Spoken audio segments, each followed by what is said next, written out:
Hey guys, this is Juan with the Cine-Men Movie Podcast, letting you know that this episode is brought to you by San Marcos Mexican Restaurants, located right here at 2301 Southwest 59th Street in Oklahoma City, Oklahoma. Don't forget they have weekday specials Monday through Friday for just $5.99, and then they have the great Margarita Wednesdays. It's the best medicine to get over that hump day, frozen or on the rocks. $5 margaritas. San Marcos Mexican Restaurant. Great food and even better customer service. Let Abel know that the Cine-Men Movie Podcast sent you for an extra 10% off your entire purchase. San Marcos, the only dine-in restaurant of the Cine-Men Movie Podcast.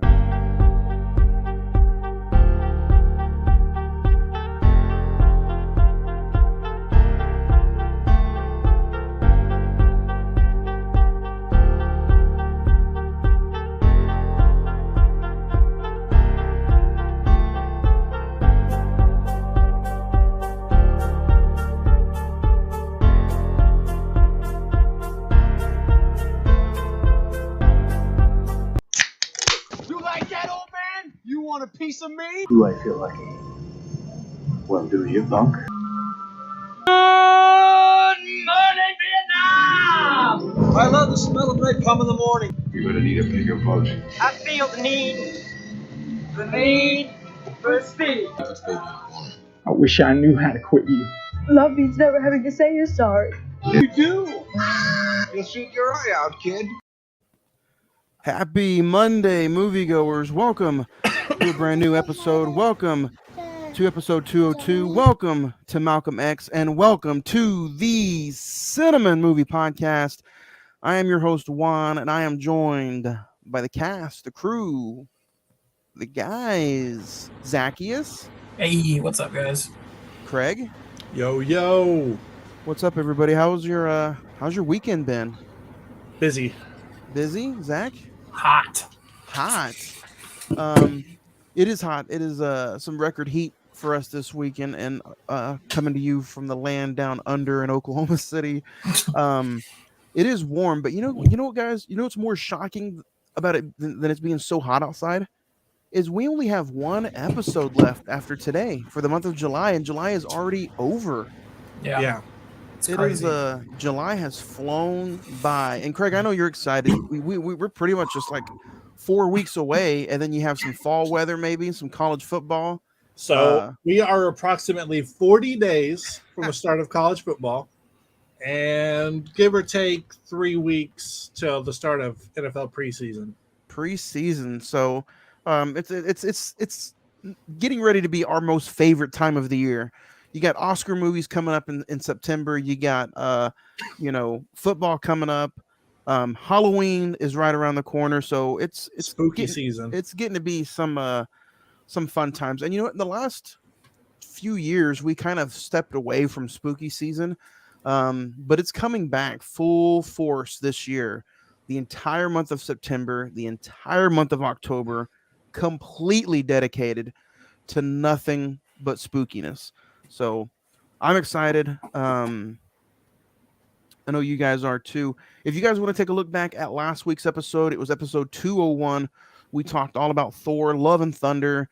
We were able to give a star rating on it. So go back and check out that episode wherever you listen to podcasts. Also, the audible versions of both We Were Soldiers and Reign of Fire dropped this over the weekend. So go check those out wherever you listen to podcasts. Our bonus episodes are in full force. But today, guys, we kick off Denzel week here at the podcast.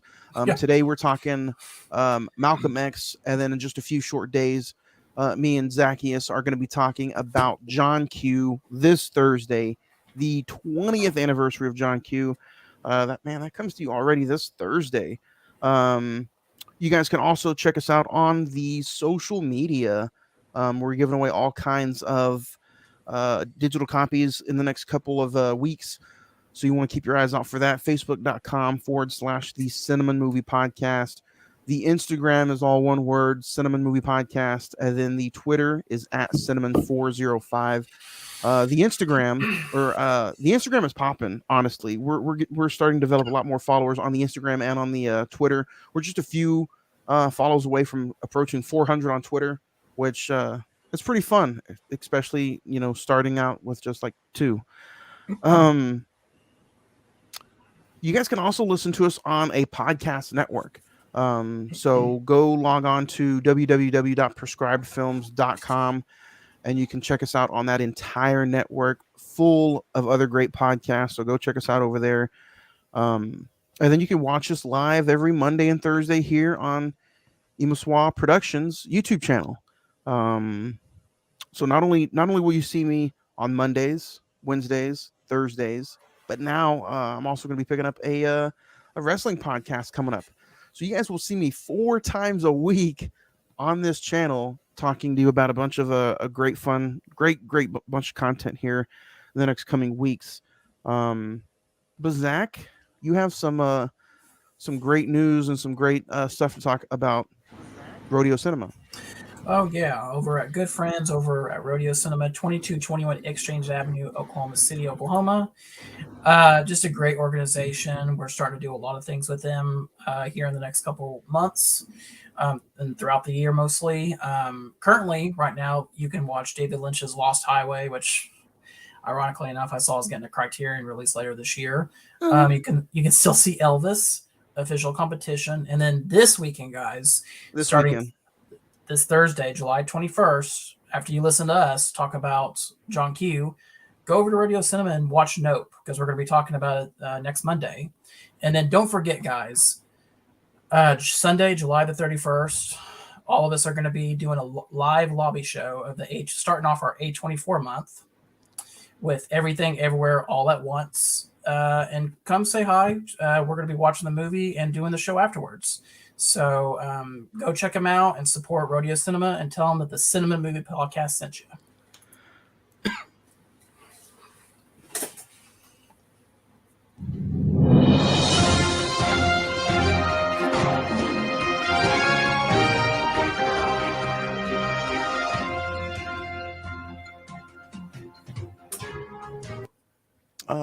I don't have a lot of subject material to bring up for this segment today. If anybody else wants to type anything in or push anything through, they can. The only thing that I saw that was huge that I wanted to just hurry up and bring up was Peter Dinklage has officially signed on for the new Hunger Games movie. I knew there was a new book that came out a few years ago, but I did not know that they were in full fledged of making a film. But they are. It's a prequel. I think it's a prequel. I think the movie comes out November of next year. The Hunger Games: The Ballad of Songbirds and Snakes. So I'm interested. I can't wait to check it out. Anything Hunger Games, I think it's a great concept. Even though we've talked about this a few years ago about it coming from like the battle royale Japanese movies. Hunger Games is a fun topic to get into, and I think maybe next year it's our turn to dive into some Hunger Games movies. Yeah, Hunger Games kind of took the battle royale Japanese concept, like you said, but let's not discredit the fact that it pretty much kicked off the entire concept of battle royale video games. You have Call of Duty Modern Warfare with Warzone, you have Fortnite, you have PUBG. All of these games are doing this battle royale type style, and I want to say it's credited to the Hunger Games. Like it kind of kicked off that entire thing, even though it did take the idea from an earlier film. I just kind of throwing that out there. Yeah, and the first movie actually turned 10 years old this year, and Catching Fire turns 10 years old next year. So it's kind of insane. Oof. Maybe we can kick it off this year by talking about the Hunger Games. Yeah.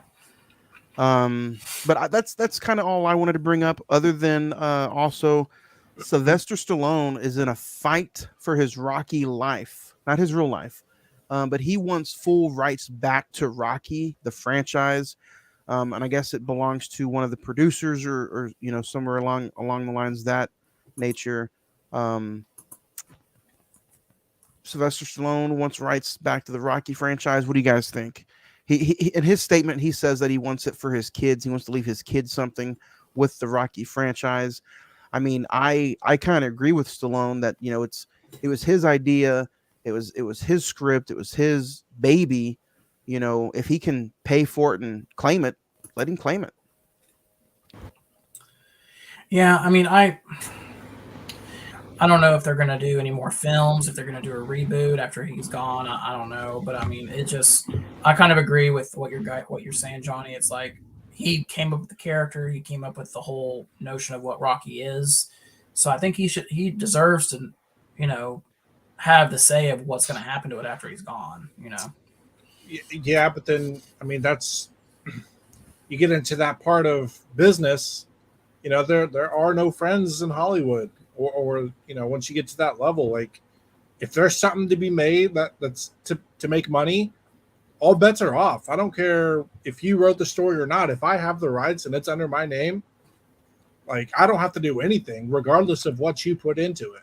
And I think that's a shame that it's coming down to that. Yeah. So that's all I'm gonna kind of bring up in the movie news, unless you guys want something else to talk about. Um, No, but now let's get into some recent watches. Zach, do you have anything that you want to recommend, or you want to talk about? It's a light week. I watched John Q for this coming episode, for the next bonus episode. Better Call Saul just started the final 6 episodes on Amazon on AMC Plus. Hell of a first episode. I mean, I can't really wait to see how this is going to end. And there are times I've said it on the show before that I think this show is even superior to Breaking Bad. The drama, the characterization, even the mythology that they're trying to build that leads up to certain events in the original series is just awesome. Vince Gilligan is just a masterful writer. And I think The Old Man wraps up the final episodes this Thursday. So Nice. I say Better Call Saul, obviously, and The Old Man. I checked out Rain of Fire for our bonus episode this past week. Insidious Chapter 2 Good for rewatch. review. It was a pretty fun watch, honestly. I think the first one is just so superior that I don't think the second one really had a chance. But that full review is over on Friday the 14th podcast. You can go check it out on this YouTube channel. The Beatles Get Back, that documentary or that special came out. I believe it's also on Disney Plus. Yeah, directed by Peter Jackson. The first disc is 2.5 hours. There's 3 discs. I'm only an hour and a half into it, but it's pretty solid, honestly. Talking about Will Smith a few weeks ago made me check out 7 Pounds. I'm halfway in the middle of The Cursed, which is a 2022 horror movie. It's really, really good so far. The chick who plays the daughter, Zach, in Yellowstone is in it. Oh, nice. Yeah. Starting to slowly get into some A24 binging. I started with The Florida Project. Same thing with Denzel. Checked out Malcolm X and The Pelican Brief. But what I want to recommend this week is The Bear. It's a story about a kitchen in Chicago, and it's available to stream now on Hulu. It's not very long at all. 8 episodes, 20 minutes apiece. And the final episode is 40 minutes. So if you like language and you like high intense chef shows, I highly recommend this for you. Honestly, guys, it blew me away. I saw previews when I went and saw Elvis, like one of those 30-second trailers.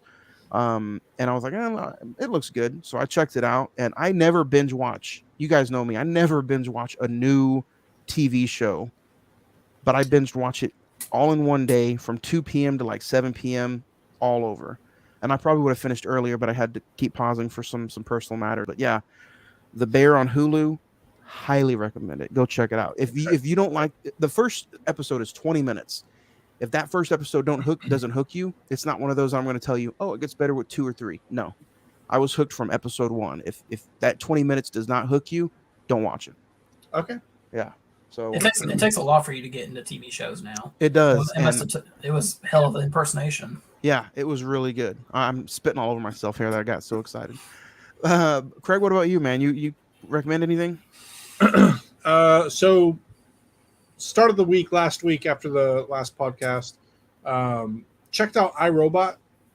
It is what it is. I like it. It's a good movie. It's It's a good movie. I'll just put it that way. It's not like it doesn't excel in any spots. It's a good fun watch. I checked out X because Johnny was ranting and raving about it. I personally was just like, cool. I'll use Zach's term. It's fine. I did like the way they shot a lot of the scenes in it, though. Like Johnny, when the bus or when the vans go into the house and it's like shot really far back. Oh yeah, and it kind of I like the way that they shot some of the things. It was very 80s. I got the vibe from it. I got A24 vibes from it. But at the end of the day, I just couldn't take Kid Cudi seriously. Did you like X or Midsummer better? Midsummer was definitely like more just like out there, and it was like more. There was more to the story that was captivating to me. I kind of understood where X was going to go, and it was all really the movie is about execution with X. Yeah. Whereas Midsummer has kind of a story and a plot that it's wanted to tell. I want to talk so much about X with you and get some, but we're going to talk about it in just a few short weeks, so we might as well just hold off on it till then. So, and then I made plans to go see Paws of Fury with Michael Cera and Samuel Jackson. Yeah. Holding that off till this Friday, so I'm going to go see that then. But between those two and kind of SEC and Big 12 Media Days, that's all I've really been doing kind of in the free time. And yeah, that's it. Nice.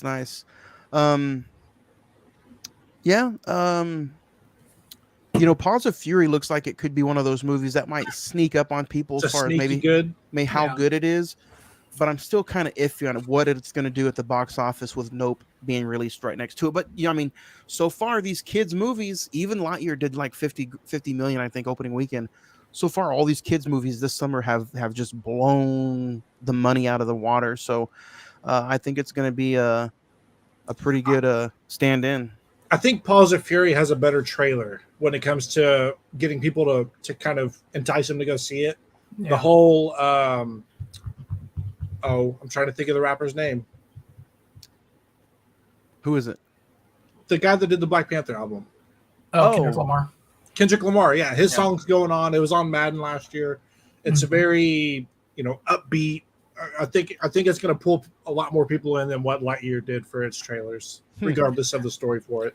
Well, and we have another kids film after Nope is the DC one. Yeah, with Kevin Hart and Dwayne Johnson. And that Pets. Yeah, that looks funny too. So yeah, we're going back-to-back weekends, me and Adley. So. You're going to take her to go see Nope? No. Nope. Yeah. Don't forget, guys, this episode is also brought to you by CDR Electronics, located right here at 1604 West I-240 Service Road. CDR Electronics serves the OKC metro area with the best value for your electronics.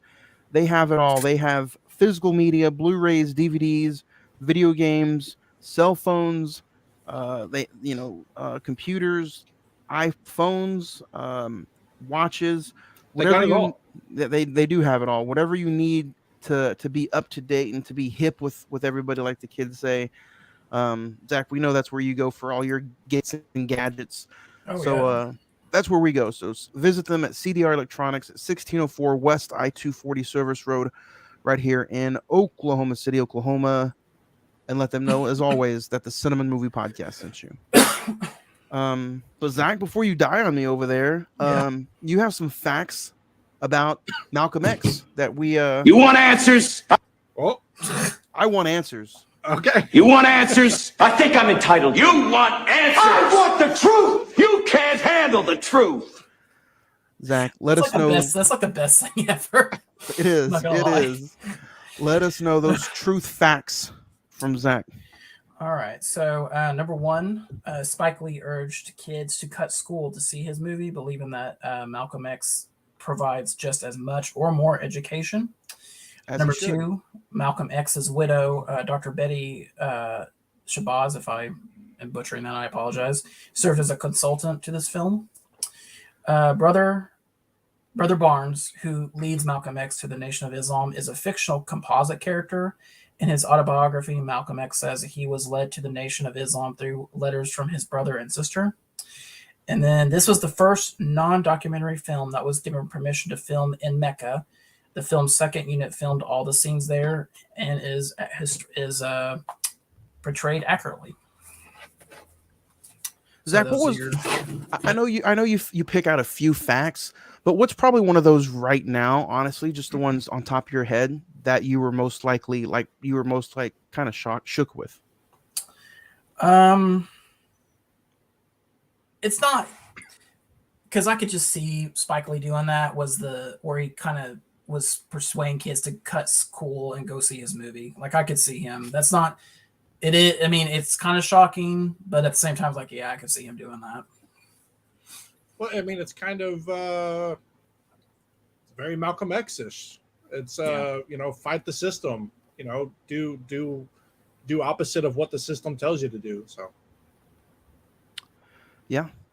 And guys, if you can't beat this summer heat right now, check out our good friends over at OKC Soda Company, the craft soda company of Oklahoma with super unique flavors like strawberry shortcake, blueberry acai, and their good old fashioned root beer made with pure cane sugar and all natural flavors. It's the perfect ice cold beverage that you want in your cooler this summer. This summer party. We got a Labor Day weekend coming up. We still have a whole hot month of August. So check them out. All different kinds of flavors. And if you can, email them at okcsodacompany.com and let them know that you heard it first right here on the Cinema Movie Podcast. You can also get their soda at Pruitt Foods, some Crest locations here in the city, and also some Homeland stores. So check them out, man. It's the perfect ice cold beverage this summer. But guys, I don't know about you. I've been pretty excited about this week's top five.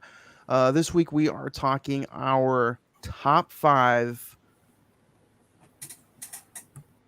movie, our top five biopics. So let's dig into it because this is our most honored and favorite segments every week that we do.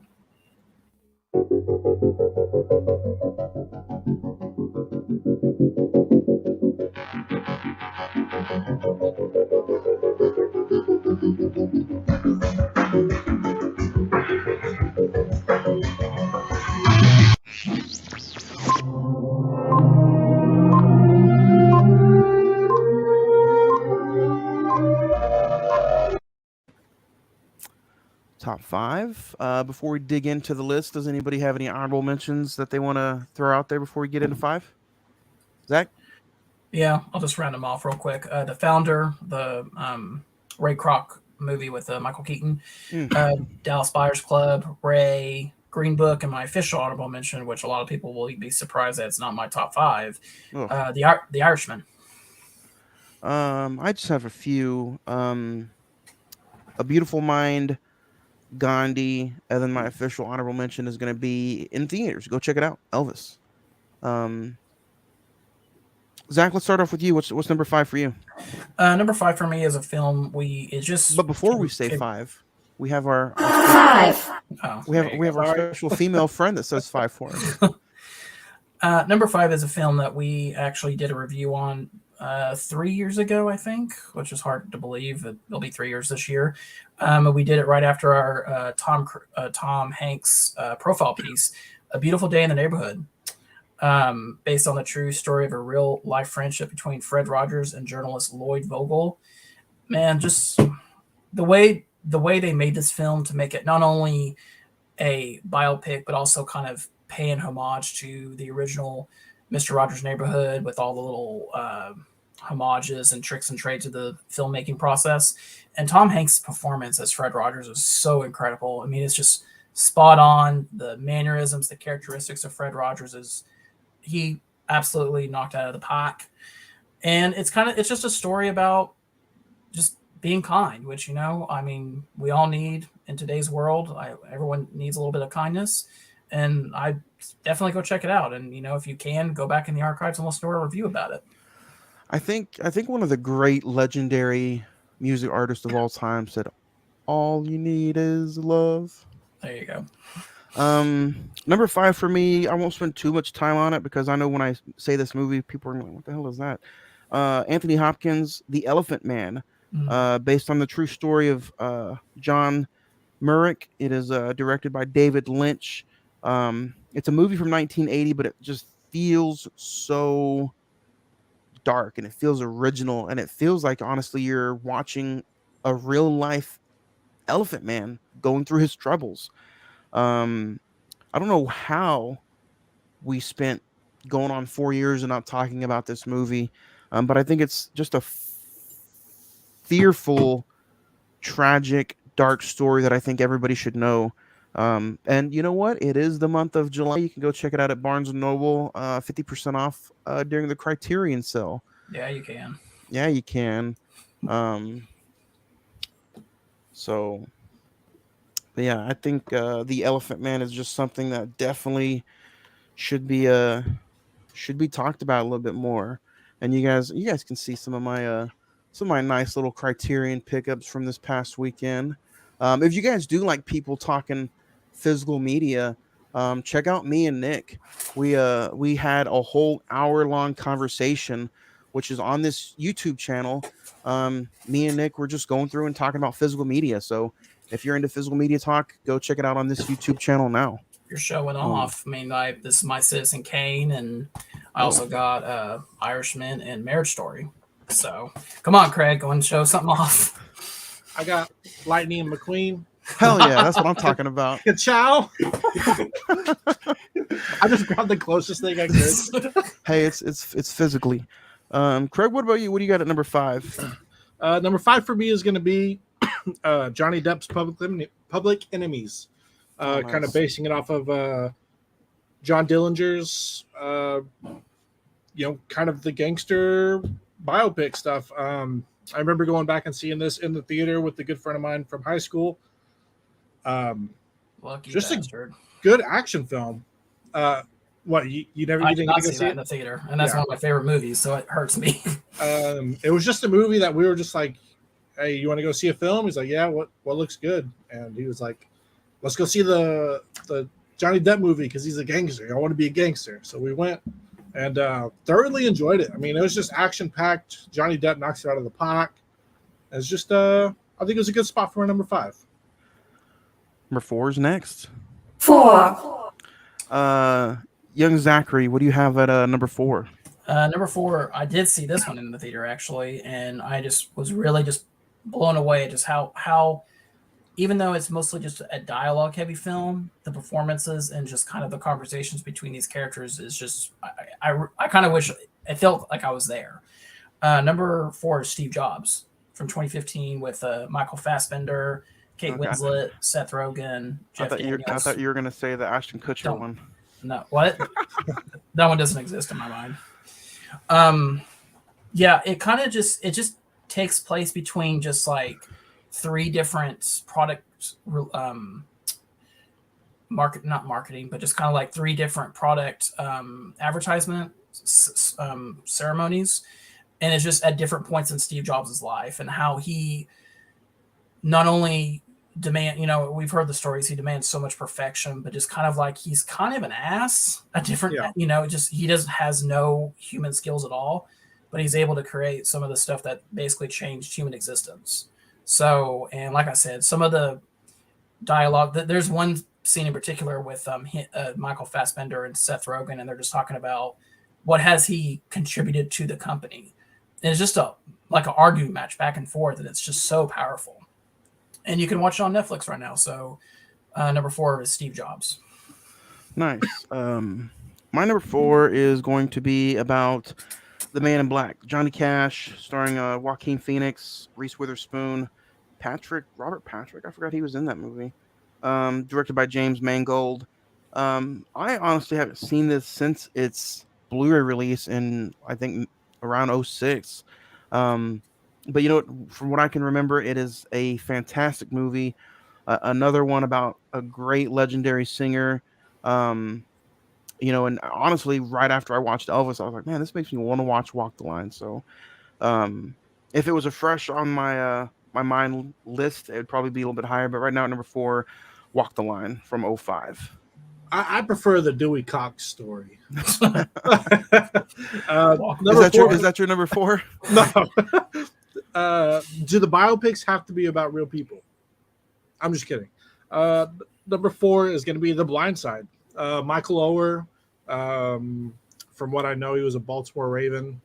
I don't know where he's at now, but he's going nowhere. I mean, I wouldn't say it's an excellent cast, but it did have some noticeable names in there with Sandra Bullock and Tim McGraw, Kathy Bates. Just one of those kind of feel-good movies, and it's a sports movie, football movie in particular. So I really enjoyed it. I thought Sandra Bullock was really good. I think Tim McGraw was really good as well in it, being the father. It was just a good, fun, kind of inspirational movie, and good enough for my top 5. So that's my number 4. 3. Zach, number 3 for you. Number 3, another one that we talked about right after after the Oscars, I think, when it hit Blu-ray. Number 3 is Ford versus Ferrari. American car designer Carroll Shelby and driver Ken Miles battle corporate interference in the laws of physics to build a revolutionary race car for Ford in order to defeat Ferrari at the 24-hour Le Mans in 1966. Directed by James Mangold, like you said, Johnny, who directed Walk the Line. This is a damn fun film. I mean, it's not just about the cars, it's about the relationship between Carol and Ken, who just wanted to make something that had never been created at that time. Matt Damon and Christian Bale give awesome performances. It's kind of a shame that they were not nominated for it. And it is, I think it's like almost 2.5 hours long, I think. 2 hours, yeah, 2:32. It flies by, honestly. It's one of those films that flies by and you have such a blast watching it. So number 3 is Ford versus Ferrari. Nice. Number 3 for me is going to be about one Mark Zuckerberg, and that's The Social Network. With an amazing cast of Jesse Eisenberg, Andrew Garfield, Justin Timberlake, Rooney Mara, directed by David Fincher. This is one of those movies that as it gets older, it gets better. It gets better and better. And I think this is one of those movies that in its day and age, I think it was, how can I say this? Overlooked because of the time frame that it was already in. Maybe. Yeah. Facebook was still relevant. Yeah. That's true. That's the best way of putting it. I agree with you. Yeah. And I think if this movie were to come out today, it would be one of the biggest things people would probably be talking about. Just because of the relationship between the two of Mark Zuckerberg and, everybody that's around Facebook. So, it's just a matter of time. I'm sure they'll have like an Elon Musk movie or some shit like that. But, for me, The Social Network is, it's my Steve Jobs, Yeah. A lot of people who watch Steve Jobs or that movie, they're like, oh, I remember when Apple was getting ready to get lifted up off the ground. In the Beatles documentary I'm talking about, they're talking about Apple in that documentary. So Apple is, old, as far as like people in the 70s and 80s kind of knowing about Apple, but like, I was alive when Facebook launched. I was smack dab in the middle. I had an account like in 09, 08 when everybody else was getting one. So like, that's what makes this movie to me stand out. And then not to mention how damn good the dialogue is between Andrew Garfield and Justin Timberlake. Don't get me wrong, Jesse Eisenberg is good in this movie, but the back and forth battles between Garfield and Timberlake, mesmerizing. So that's my number 3. It's definitely a movie that if we could go back and redo those Oscars, it would win Best Picture without a doubt. Oh yeah, for sure. So number 3 for me is The Social Network. Craig, what do you got at 3? Number 3 for me is going to be Ray, played by Jamie Foxx. I think as far as the actor portraying the character, I think Jamie Foxx is probably one of the best in a biopic to kind of do it. because the way he played Ray was second to none, in my opinion. But it's just, everybody knows Ray. Everybody knows the music and the kind of the shell of the story of Ray. And I think this really dives into, what all biopics do. It dives into it. But I thoroughly enjoyed it. So that's my number 3. 2, Zach, number 2. Number 2 turns 20 years old this year, and I'm hoping maybe later this year we can do an episode on it. Maybe even a bonus episode. Catch Me If You Can is my number 2. Barely 21, Frank Abagnale is a skilled forager who has passed as a doctor, lawyer, and pilot. FBI agent Carl becomes obsessed with tracking down the con man who only levels in his pursuit. Directed by Steven Spielberg, Leonardo DiCaprio, Tom Hanks. And interestingly enough, Christopher Walken, Martin Sheen, Amy Adams is in it, Jennifer Gardner. This is like,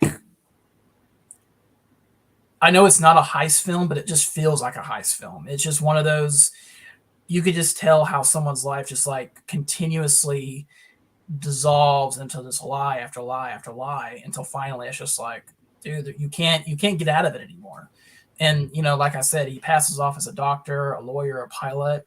And some of the scenes in the movie are so funny. Honestly, it's not really a comedy, but it's just the two performances between Hanks and DiCaprio is just amazing. So yeah, hopefully we get to talk about it later this year. Number 2, Catch Me If You Can.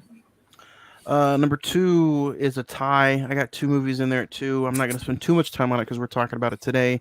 The other one is Raging Bull. Robert De Niro, directed by Martin Scorsese. It's a real life story based on Zach, help me up here. I have a stroke. Joe LaMotta. Joe LaMotta. And, it talks about his famous fight with Sugar Ray Leonard and, De Niro, Joe Pesci.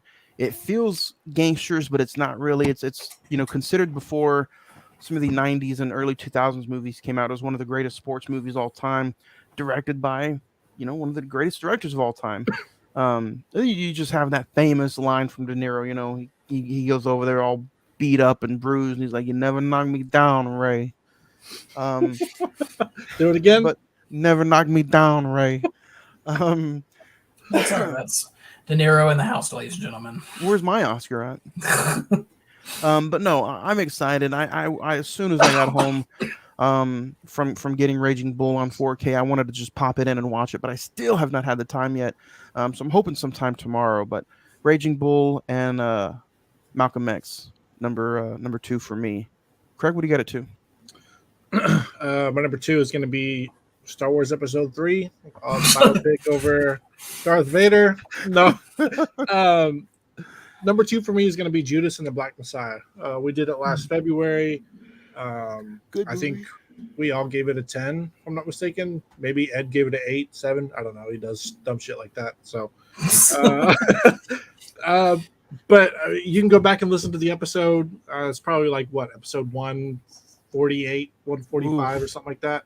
Because if we're going over weeks, 52 weeks a year. So it's around there. Damn good movie. Daniel Kaluuya and Lakeith Stanfield knock it out of the park. Wasn't that also a Spike Lee joint? No. Felt like it though. Yeah. So I was trying to cover 2 with 1 with what we're doing today, but overall it was a really good movie, really good watch, especially for something that I don't think I would have normally picked up if I wasn't doing a movie podcast. So go check it out if you haven't seen it. That was episode 128. Damn. Wow. 128. Wow. That's insane. But yeah, that's my number 2. 1, All right, Zach, what is your favorite biopic? We did it as one of our war movies during Memorial Day weekend. Hacksaw Ridge, directed by Mel Gibson, tells the story of Desmond Doss, who refuses to kill people and becomes the first man in American history to receive the Medal of Honor without firing a single shot. Incredible performance by Andrew Garfield. Vince Vaughn's in it, Sam Worthington. Just we talk about realism. We talked about it with We Were Soldiers, and how what draws me into a war movie is just how well you can depict the war sequences and just how realistic they can be. And maybe just because of Mel Gibson, he's maybe a crazy person, but the way he's able to depict some of those scenes in the film is just like, yeah, that's probably exactly how it was. So yeah, it's a great war film, and it's a really, really great biopic. My number one is going to be based off of Henry Hill. We talked about it a few weeks ago. Goodfellas. I love me some gangster movies, and this was no different. So uh, there's not much more to say. It's Goodfellas. Joe Pesci, Ray Liotta, Robert De Niro, Martin Scorsese. Go back just a few weeks ago and listen to that episode. We all had a fun time talking about it. So number one for me is Goodfellas. Craig, what do you got number one? Number one for me, Bohemian Rhapsody. I didn't really know much about Queen. I didn't really know much about Freddie Mercury. I knew a few things, but I didn't know the entire story.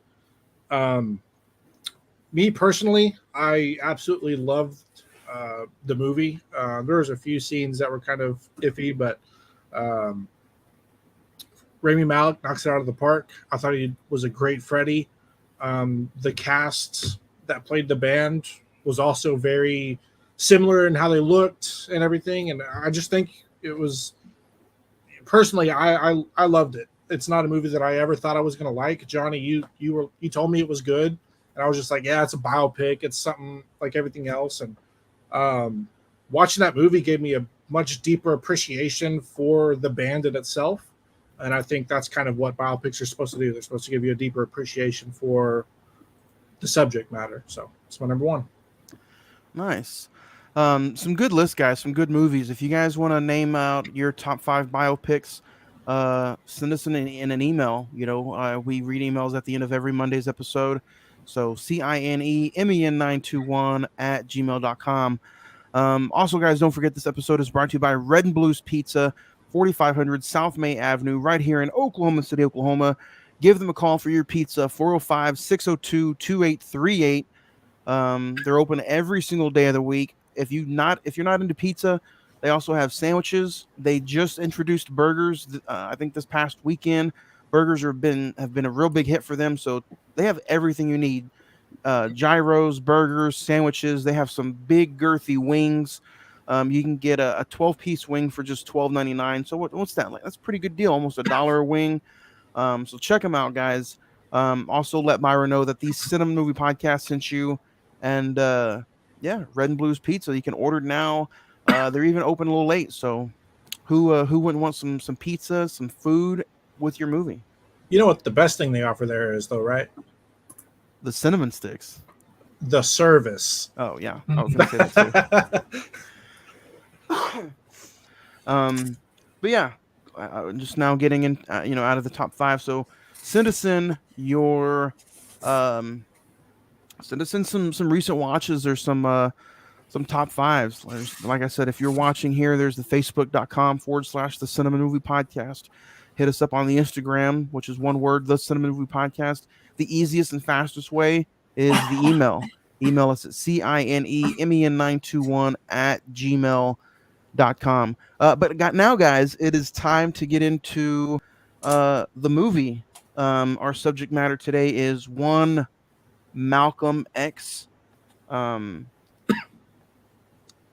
we get into it, though, as we always usually talk about the director, this one is directed by the great, famous Spike Lee. He has done a lot of great movies, stuff like Do the Right Thing, Malcolm X, She's Gotta Have It, The Five Bloods, Black Klansman. He's also done some work with NBA 2K, Chirac City, lots of stuff there. But Zach, is there a famous or just a Spike Lee movie that jumps out and snags you when you talk about some of your favorites, or if you had to name just one?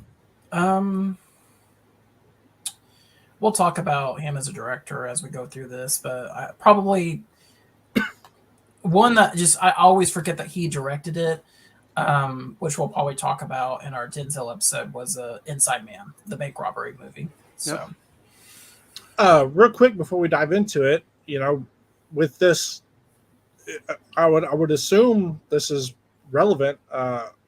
Man exonerated in Malcolm X killing sues New York City for $40 million. Guy that was wrongfully convicted. That was 3 days ago.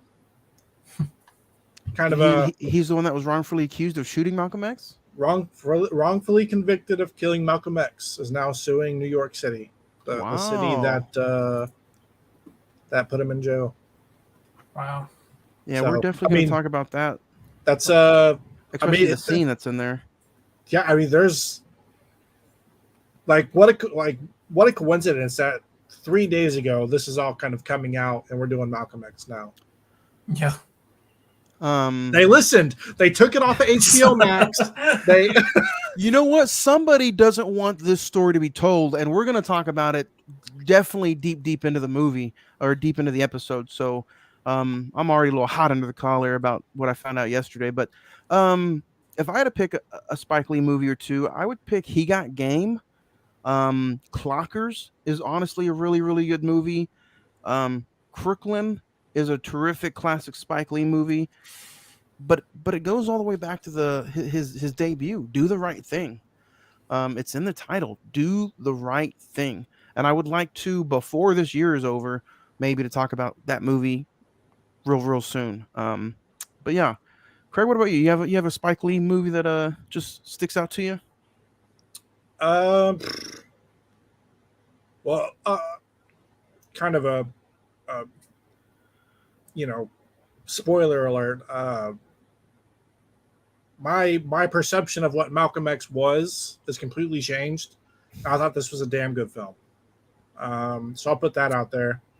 And then I would say probably off the top of my head, I can't think of another one that I've actually recently seen. Maybe The Five Bloods. I'd say maybe that one. Mm-hmm. Episode 202, guys. You were able to see Malcolm X on HBO Max, but they took it off. You can now check it out for free on Tubi, or you can rent it and stream it while paying for it, but wherever you stream movies. IMDb has it at a 7.7, Rotten Tomatoes at 89%. The Metascore is at 73%, while the Google users have it at 91%. Its budget was $35 million, and it grossed a little over $73 million at the box office. A biopic epic of the controversial and influential Black nationalist leader from his early life and career as a small-time gangster to his ministry as a member of the Nation of Islam. Stars Denzel Washington, Angela Bassett, Delroy Lindo, Spike Lee, Albert Hall, Al Freeman Jr., Teresa Randall, Kate Vernon, Thomas Hollis, James McDaniel, Ernest Thomas, O.L. Duke, Debbie Mazur, directed by Spike Lee. Zach, we'll start with you. Do you remember the first time that you got to see this movie? And if not, or either way, what was it like revisiting it for this episode? Be honest, this was my first time watch. I've never seen it before. It's always been one that's always kind of just not playing, but just kind of buzzing in the back of my mind. Like, I know it's Denzel, I know it's Spike Lee, I know it deals with a very, I don't want to say controversial American figure, but it deals with the rise of what he's known for today. So, in a few short words, I thought it was very, very well done. Excellent performances. And for it to be a 3.5-hour film, it flew by. That was the biggest surprise to me. Craig, what about you? I think this was actually it was going to be all three of you guys' first time watch. What did you think? Well, you already kind of told us what you thought. Do you want to say anything else, or are you ready to just dive in?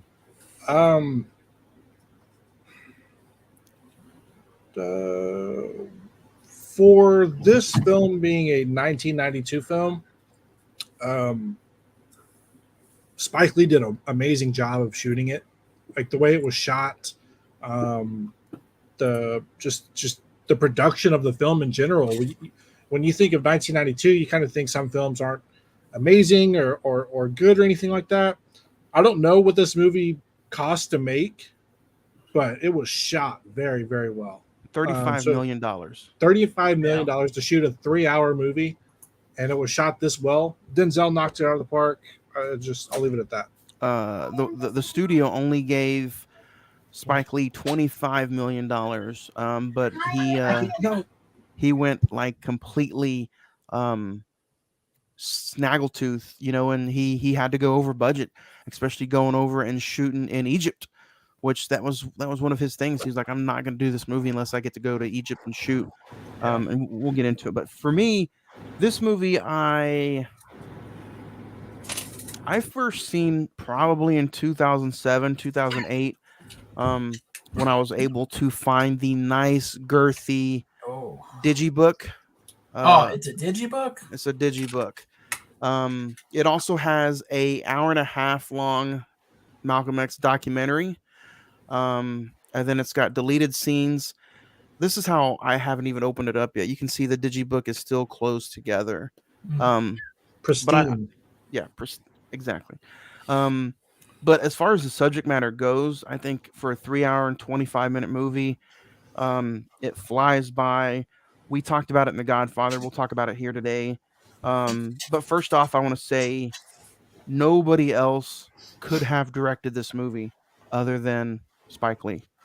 Nobody else. And he goes on record by saying, with all due respect to Steven Spielberg, Martin Scorsese, whoever considers anybody a great director, none of them could have pulled this off. No. Because there's no way that they know what it's like to be in those kind of shoes. With all due respect, even Spike Lee even said Amistad should not have been directed by Steven Spielberg. No. With how great he is, Steven Spielberg made a movie. I can back that up. I've seen all his movies, and it's an okay film, but it doesn't. It shouldn't revolve around those two characters. Yeah, it doesn't. Around Matthew McConaughey. Spielberg, but someone else needed to direct that. Oh, so. I want to chime in. I want to say it was Denzel. It may have been Jamie Foxx, but I think I'm almost 90% of Denzel. Somebody had asked him about shooting a certain film. And he was like, you can't have Scorsese or Spielberg or anybody do this because they don't know what it's like to have a hot comb going through their hair on a Sunday morning, doing all that. They didn't walk the shoes. So to have somebody who walked the shoes and lived a lot of what was going on in the film, who knows a lot of the culture and everything that was put into the film, that's how you get things that are accurate for not only viewer purposes, but for accuracy of the film, accuracy of events. And I agree with you, Johnny. Spike Lee, which I'm not a huge Spike Lee, I wasn't a huge Spike Lee guy. I didn't know a lot of them. I knew who he was. I've seen a few of it, but this is definitely a Spike Lee film. I think certain movies like open up people's minds to a director, and this is one of those movies where, oh yeah, everybody's heard of Spike Lee, but once you watch this movie, you're like, I need to see more Spike Lee movies. And this is exactly what that movie was for me back in the day. This was one of the first movies I think that I've watched of Spike Lee, and then after this, I was just like, what else has he done? I need to get my hands on it, or I need to get my eyes onto it. So, And, I mean, whether Malcolm it's you, X. yeah, Go ahead. Oh, I was just going to say, whether it's you guys or the listeners out there, if this is anybody's first time watch, hopefully Malcolm X opens the door for other Spike Lee movies to be viewed. Yeah.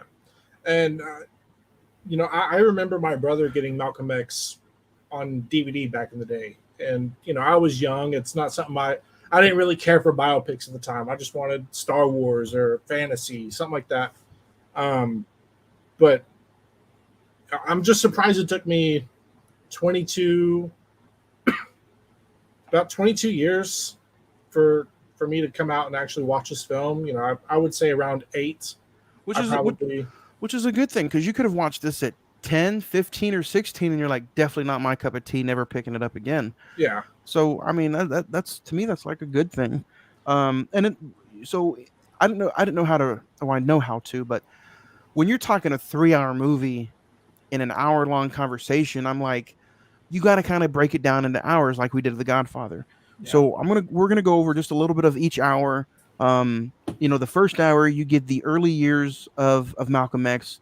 Like the synopsis said, his early gangster years, his young, dumb, full of everything in between years. So you see him going and dealing with drugs. You see him going and dealing with robbery, dealing Archie. with dealing with so many white women that he probably shouldn't have been dealing with back in the day because he knew it was going to get him into some kind of trouble. Um, Spike Lee's character, who he's not in the film very very long, but he does play Shorty. Shorty. So he gets introduced to so many negative influences in his first early years in the first hour of the movie. Yeah. It goes through the flashbacks of him working in the kitchen and kind of listening to the boxing fight, and him kind of like him talking back, and the older workers that were around him were like, watch your mouth, and he's like, who is he? He's nobody to me. um so I really did enjoy Zach. We'll keep going over it, that this 3.5 hour movie just flew by, Mhm. because especially when you take 3-hour movies and you break them up into an hour like that, like Spike Lee did, Francis Ford Coppola, like it does make a 3.5 hour movie just kind of just zoom by, and Yeah. you get introduced to West, who is played by Delroy Lindo, a great actor who Spike Lee Mhm. uses in a lot of his movies. He was the biggest influencer, I think, in early years of Malcolm X, but Yeah. it ended up still catching up with him. What do you guys think of Delroy Lindo in this movie, and what do you guys think of the early years of Malcolm X in the movie? Zach, I'll let you go. Um, One of the things I really do appreciate this film doing is I obviously I don't know much about Malcolm X other than what the face cover value of what I was taught in school and everything. Oh, you were taught Malcolm X in school? We didn't read his autobiography, but I'm just talking about like as a glance, like what Oh, he okay, was okay. during this time in the '60s or whatever. That's a question of mine too that we'll get to a little bit later on. I appreciated that Spike Lee didn't sugarcoat anything. He was a criminal. He was doing drugs. He was probably a pimp at one time. He, was robbing houses. He really sets his character up as a flawed individual, but as the film progresses, you can see how he gets to what he is known today and what he's known for. And kind of going back to your thing, Johnny, about it being 3 hours, the editing of this film is pitch perfect. The first hour you have his young grown up time. Second hour is when he gets into the Nation of Islam and kind of Right. the back hour of that, and then honestly, hour three in the last 20 minutes is his assassination. I mean, it kind of just like sums everything up. Yeah. And what was your original question, Johnny? I'm sorry, I just went on a rant. What do you guys think of the early years of the movie?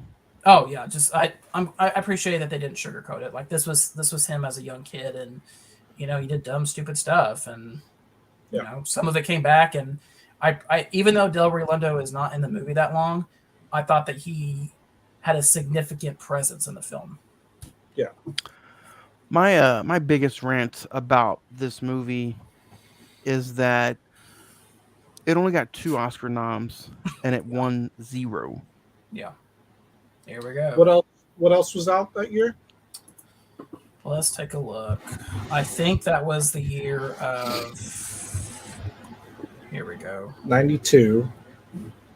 So That was Unforgiven. The year of Unforgiven. Clint Eastwood. Let's see. Denzel went up against Stephen Ray for The Crying Game. I don't know what that is. Clint Eastwood for Unforgiven. Robert Downey Jr. for Chaplin, and then Al Pacino won for Scent of a Woman. wow. Yeah. I mean, Johnny, you can attest to it. I think you like Unforgiven more than I do. So. Can you guys hear me? Yeah. Yeah, I can hear. Scent of a Woman? Are you kidding me? Like, I Yep. know it's Al Pacino, but I mean, come on, you're taking Here we go. You want to know what it was?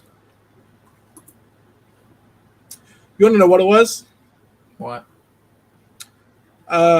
Malcolm X, 73 million. Hold on. Unforgiven, 159, almost 160 million that dollars. shouldn't matter though. Like, it doesn't matter how much, you know. Scent of a Woman, 134. Double the amount of people saw it. And I think, let's be honest, the subject matter of the movie, I guarantee you it played a role. I think that's what it comes down to. I think that's all it is the subject matter of the movie, and I think still to this day, while you have some people talk about some of the greatest biopics of all time, I still think even to this day, if this movie were to come out today, still, I think Denzel would get the shaft. It's just really unfortunate that all this hard work from Spike Lee, from the writers and the actors and actresses, like this should be a movie that is played. And Zach, this is leading back to another question I asked. You learned about this in school? I was not, and I'm coming from a year or years in school where the early 2000s, so we could watch things in school. We could learn about things that we can't learn about today. We didn't watch this movie, if that's what you're asking. We didn't watch that in school. I'm just talking about. So you're telling me that your history teacher had a week or had a few days and talked to you guys and taught you about Malcolm X? No.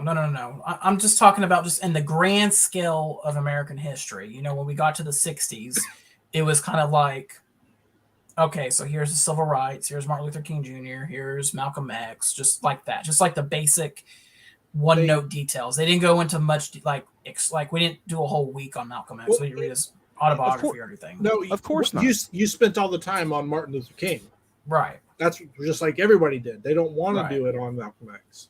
There's so many other great historical figures out there, like Malcolm X and others that we could have been learning about throughout school or just in general as a society. But when you look up Malcolm X in the dictionary, or when you look up Malcolm X on Google, one of the things that's next to his name is extremists or controversial. I don't understand that whatsoever. The word extremist can be used in so other many terms and so many other conversation pieces, but the guy for his day and age, did you guys hear? I don't know if you guys watched any of the speeches.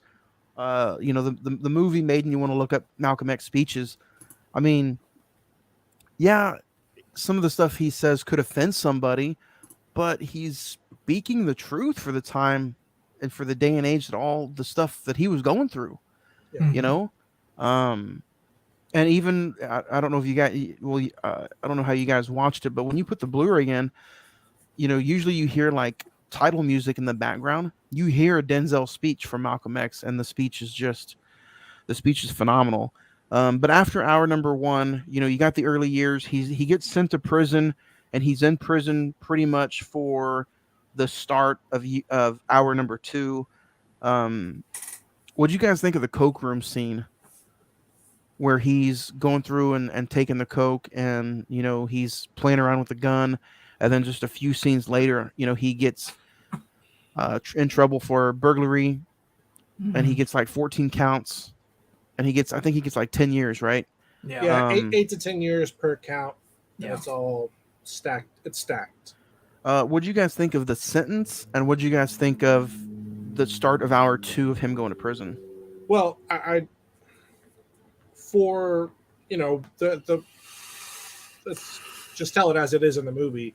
The white girls only got one count, and that was for burglary, and they were given the time for first time offenders, and he says it in the movie, they were given the full effect, and it's not even for robbery. It was for sleeping with the white women, which at that time it was a big deal, and so that's why he goes to prison. It's if it was anybody else, if it was all all 4 of them were of the same race, they all would have had the same sentence. More than likely, maybe the guys get a little bit harsher since they are guys, but not nearly to the extent of what was thrown down to Malcolm X and Shorty.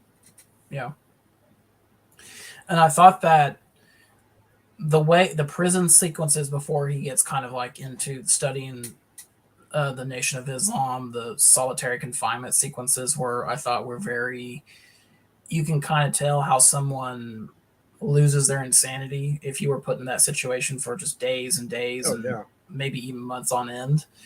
All you see is like a little hole, like probably that big of light. And that's your only contact basically for anything, whether it be food or anything. I thought that there's a scene in there, and you guys might have to help me, where they were talking about like the black and white definitions and how like you might have to help me out because it's just I remember it being a very powerful scene, but I don't remember like. Are you talking about when he's reading the book and he's telling them to from the dictionary? He's like, you need to be able to understand what they're saying to use it against them. Yes. And he starts reading off aardvark and all that stuff. That's I thought that was probably a very influential scene. I don't know if that happened in real life. I don't know, but go ahead, Greg. I was just saying, like that, when he's getting taught the messages from Elijah Muhammad, it's a lot of the stuff, whether you believe in a religion or not, me personally, just as what I believe in, like it's all kind of the same basis. Just treat everybody respectfully.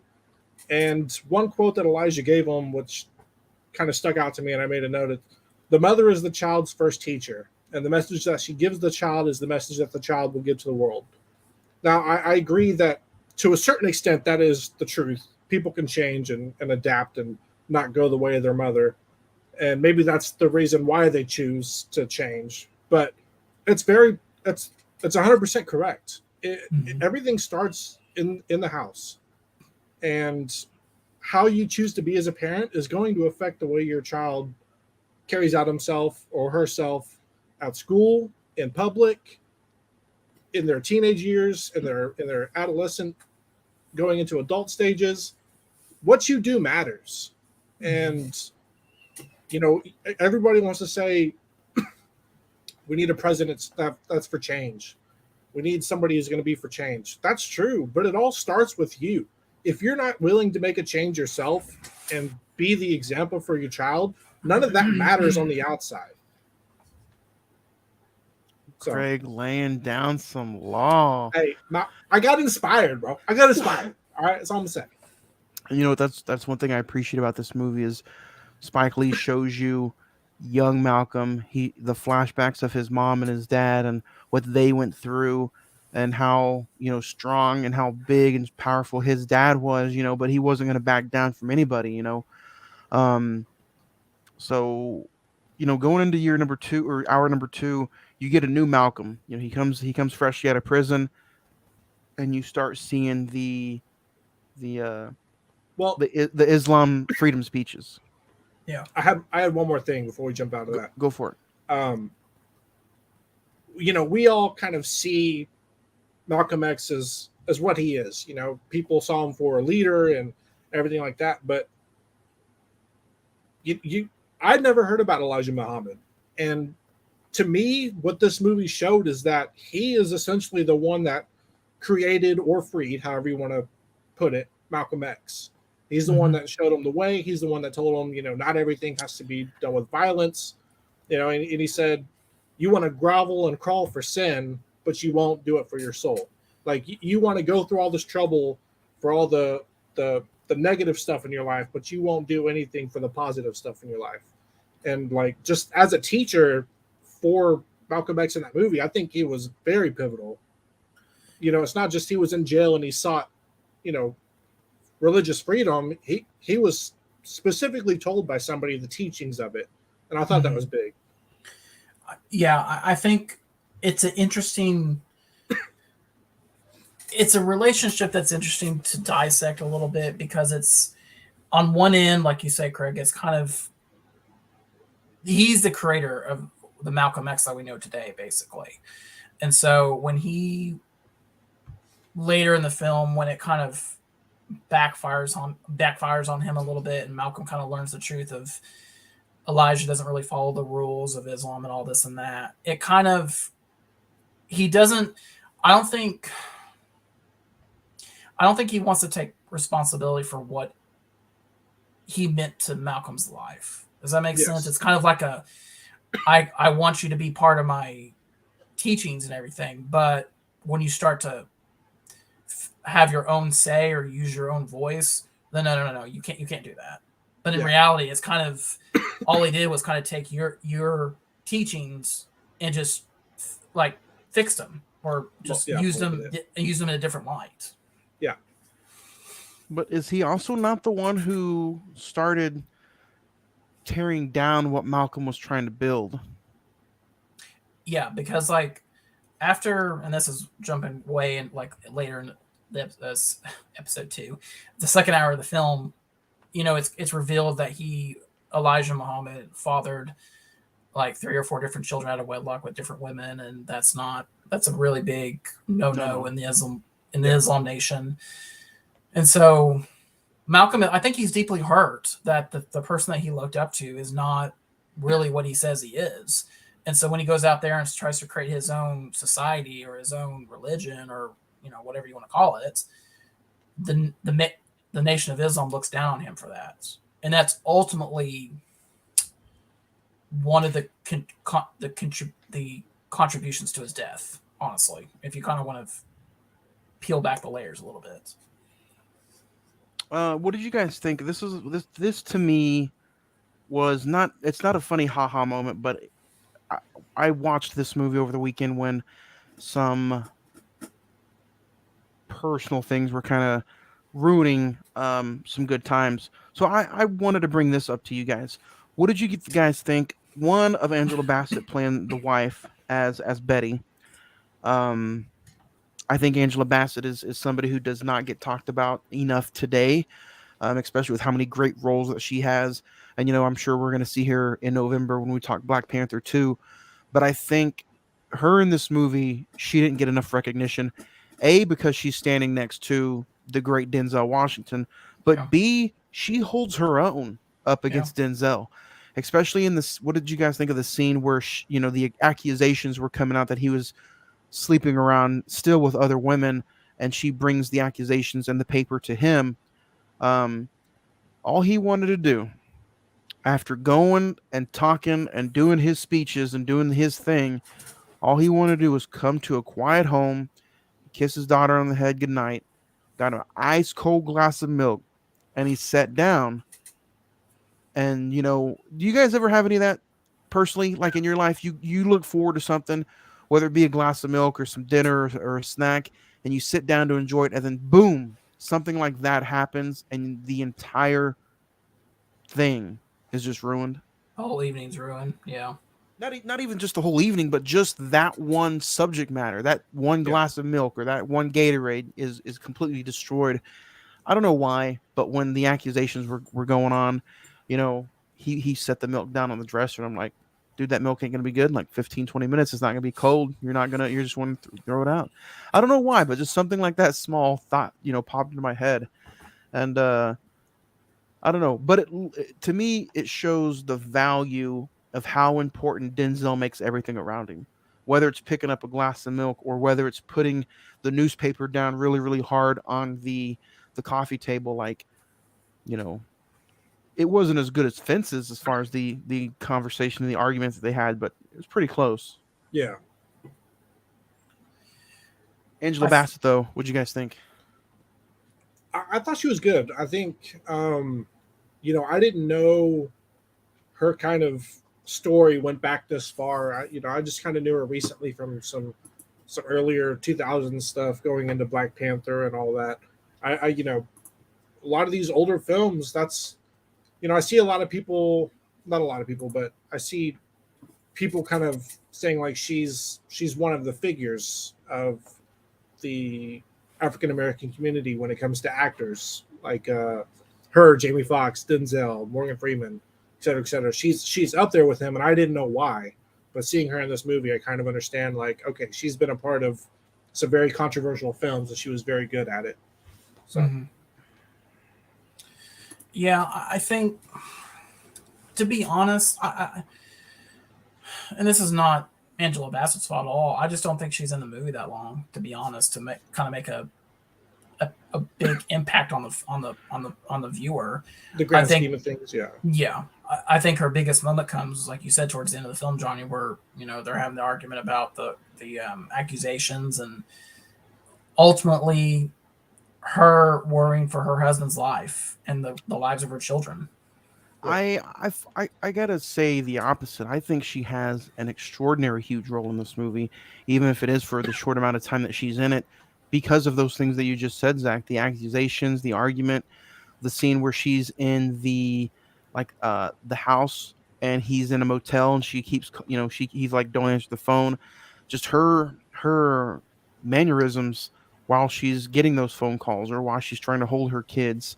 A little bit way later in the film when they're writing to his last speech, the way she's holding the kids in the car ride on the way to I think she plays a huge pivotal role in this movie. I agree. I don't think it was long enough like I would have liked it to be.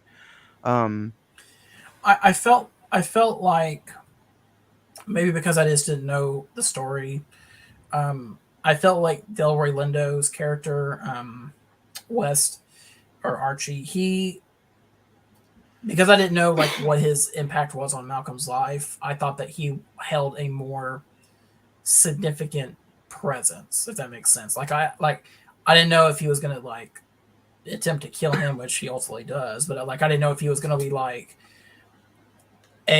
just a constant menace throughout his life, even like when he gets out of prison and everything. But there is that scene when he goes to visit him and he's basically this broken shell of a man, and I thought that oh yeah, that scene was very powerful. Yeah. What did you guys think of the what happened to our women speech when he's sitting there and he's talking, about our women, and that goes into looking at Teresa Randall's character, which was an old lovey of his, and he ended up seeing that she turned into pretty much a prostitute, a crackstone, prostitute. And he's looking and he's saying what happened to our women. They're now prostitutes, drug dealers, not taking care of their babies, not going to school, not going to church. Some of these speeches that he had throughout the whole movie, which were based off of real speeches, but the way Denzel just delivered them, it felt like it was his own speech. Yeah. Do you guys have a favorite speech through the movie? At least I'm not gonna ask you, hey, what was your favorite Malcolm X speech, but just in the movie in general. Do you want us to point to which one, or is that what you were saying by don't point it out? No, you can point it out. I was just saying it doesn't have to be like a real Malcolm X speech, just something that was in the movie. Yeah, I like the one where he was talking about. Although I don't agree with all of it, I do agree with things being planted in certain neighborhoods to hinder their growth. I agree with that wholeheartedly that happens. But I can't remember where it was. But he's on like the kind of wooden stand, and it's in front of the banner that says 2 million something. But he's talking about every time you break that alcohol bottle, it's that alcohol seal. It's I can't remember exactly what he says, but he's just like everything you do that is hindering your life, the drugs, the alcohol, that's all been put there to hinder your and diminish what your life. And it's true. Like if you let things consume you and go down that path, that's kind of why I don't agree with like him saying it was put there on purpose. But stuff is made, and if you let it take over you, then yes, it is sort of placed there on purpose. I wanted to bring this up because it was very powerful in the movie, and Spike Lee has a lot of guts to not only bring this quote out, but also put it in the movie and make it a stamp piece in this movie. Just a few years ago, prior to this movie, 1990, 1991, Warner Brothers released JFK. So a year or two later, Malcolm X was released. And the quote that's in the movie, which is a real life quote, is a comment made by Malcolm X in reaction to the murder of President Kennedy in 1963. He said the killing was merely a case of chickens coming home to roost in direct defiance of an order. Uh, Elijah Muhammad told Malcolm X not to talk about it and not to bring anything up, but he did, and that's what he said.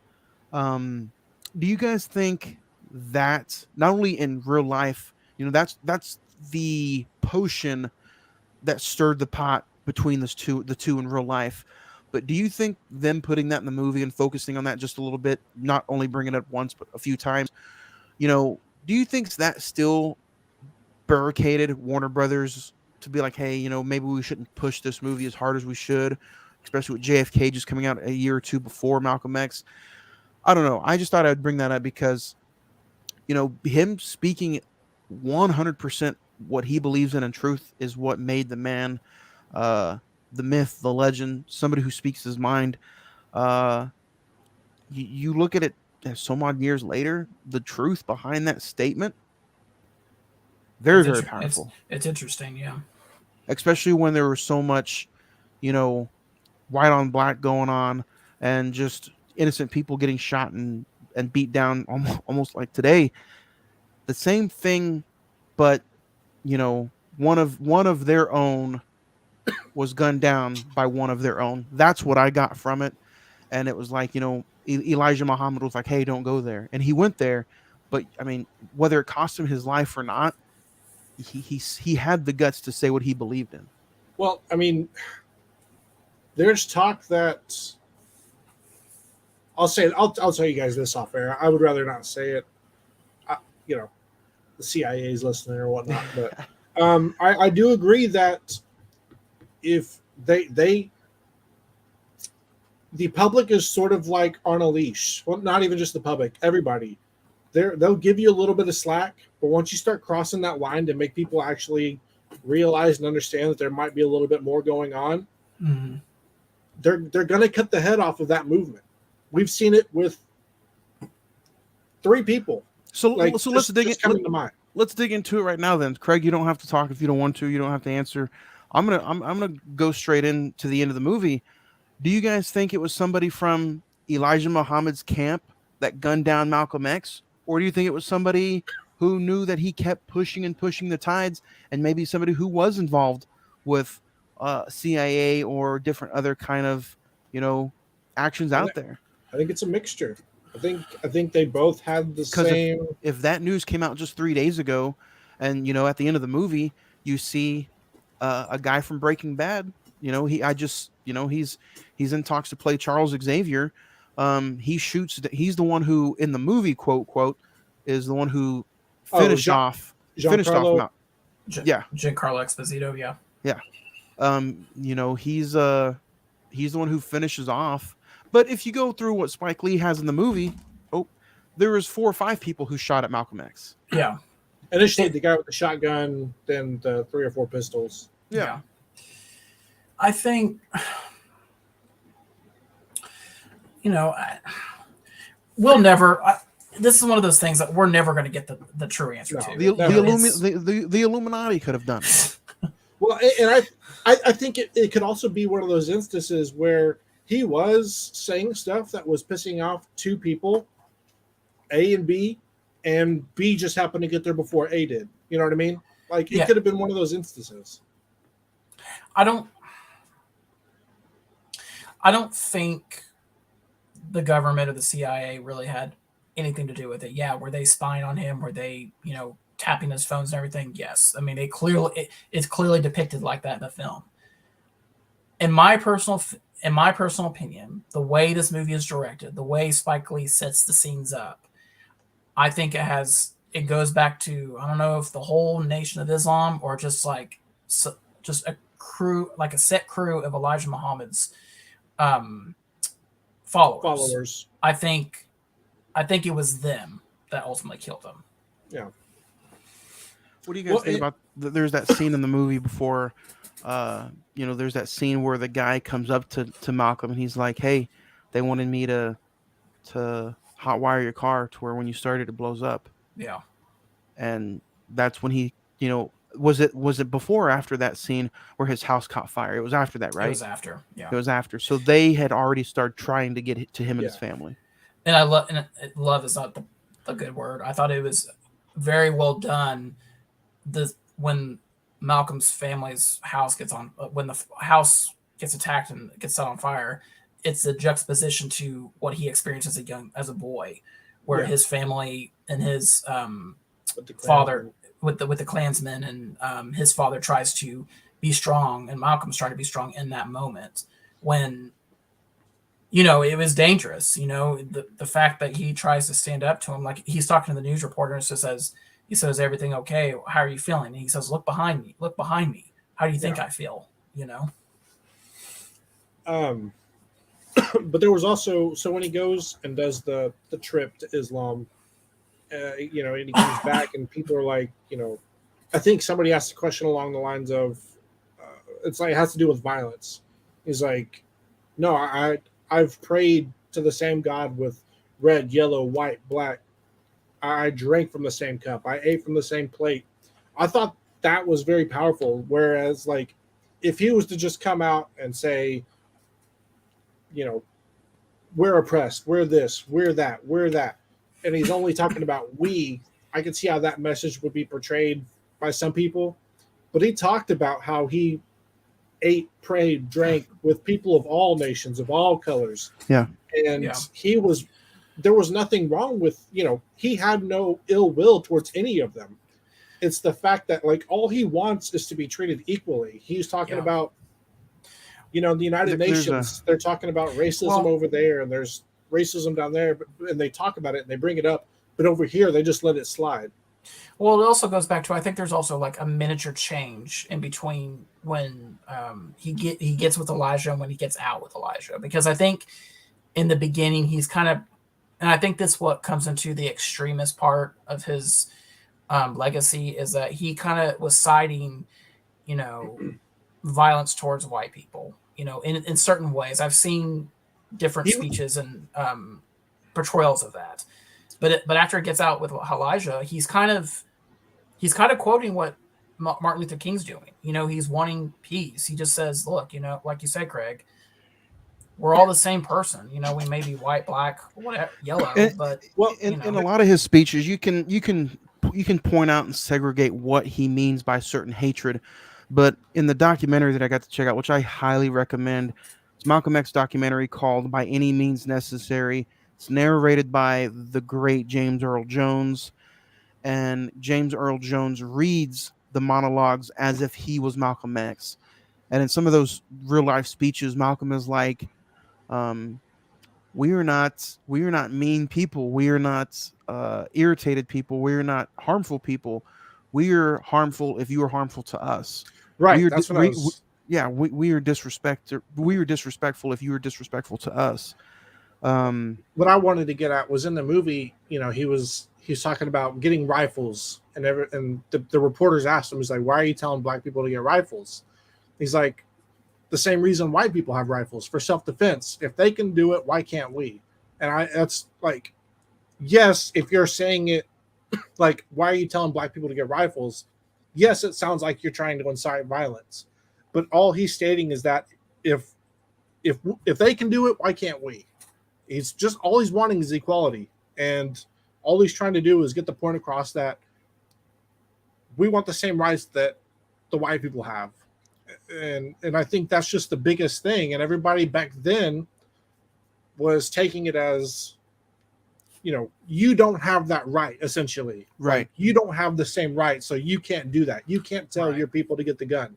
And that's why people were calling him an extremist, because he was telling people to get the guns. And it's like, he's not an extremist. He's simply just telling his people to do the same thing that the other side is doing. Yeah. And there's and again, it's about the news reporters flipping the question around. And I know one of the questions were like, how many good white people are there compared to like so many good black people? And he's like, there's bad white people, there's good white people, there's black bad, there's good black. He's like, but I'm just looking about who's the right human. Yeah. That's all he was. He was like, who's the perfect or who's the most righteous human compared to the dirty or the nasty or the ugly humans on the inside. And I think those speeches, for some reason, get covered up because they don't want you to hear that kind of thing. The equal right, the love for everybody, the equal love for everybody. Everybody love everybody. Yeah. And that's because before I watched it, I was like, oh, Malcolm X, very, you knew what the public wanted you to know. Right. It was very extremist. I'll just go ahead and use that word. That's kind of what I thought of what Malcolm X was. I wondered why a lot of people looked up to him and had him on the mural with Martin Luther King. And I was just like, in my opinion, from what I was told, he's not the same as Martin Luther King. He is the same. He just went about it a little different way. And like this movie, Spike Lee did a very good job of saying, like, yes, he was a flawed human being, but at the same time, he grew and he learned to love and be with anybody of any color. It didn't matter. And he said that, and he did it, and he portrayed it in the film. I know there was somebody in the movie, character-wise, named Judas. But what did you guys think of just that whether that was true or not, just the story of potentially at the end of the movie, Malcolm X's,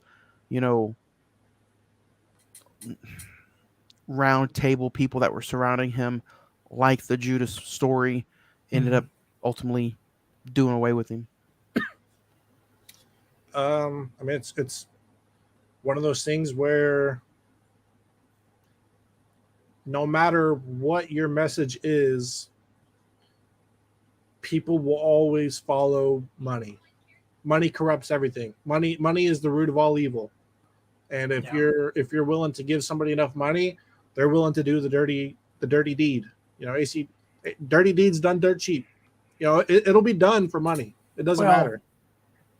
And the thing is like, I think when Spike Lee made this movie, I think he had to go off eyewitnesses' accounts and people that were willing to talk about the that his death and try to put the puzzle pieces together to kind of create like the most accurate version at that time. Denzel did the same thing. He had a live seminar with Malcolm X's brother. His wife was always on set, so they all went through piece by piece. Yeah, they went extreme as far as trying to get as many inside details that they could as far as like historical facts.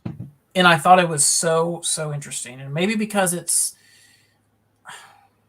again, I don't know the whole history of this, but I thought it was very, very interesting when they're driving, everyone's driving in the car. The assassins, Malcolm X, and the family are all going to the theater with the same Cook song playing in the background. It's the same. That's the same Cook song that would played in Ali, the Will Smith movie, when Malcolm X was assassinated in that. It's also played in Craig. You had it as number one, or with not One Night in Miami.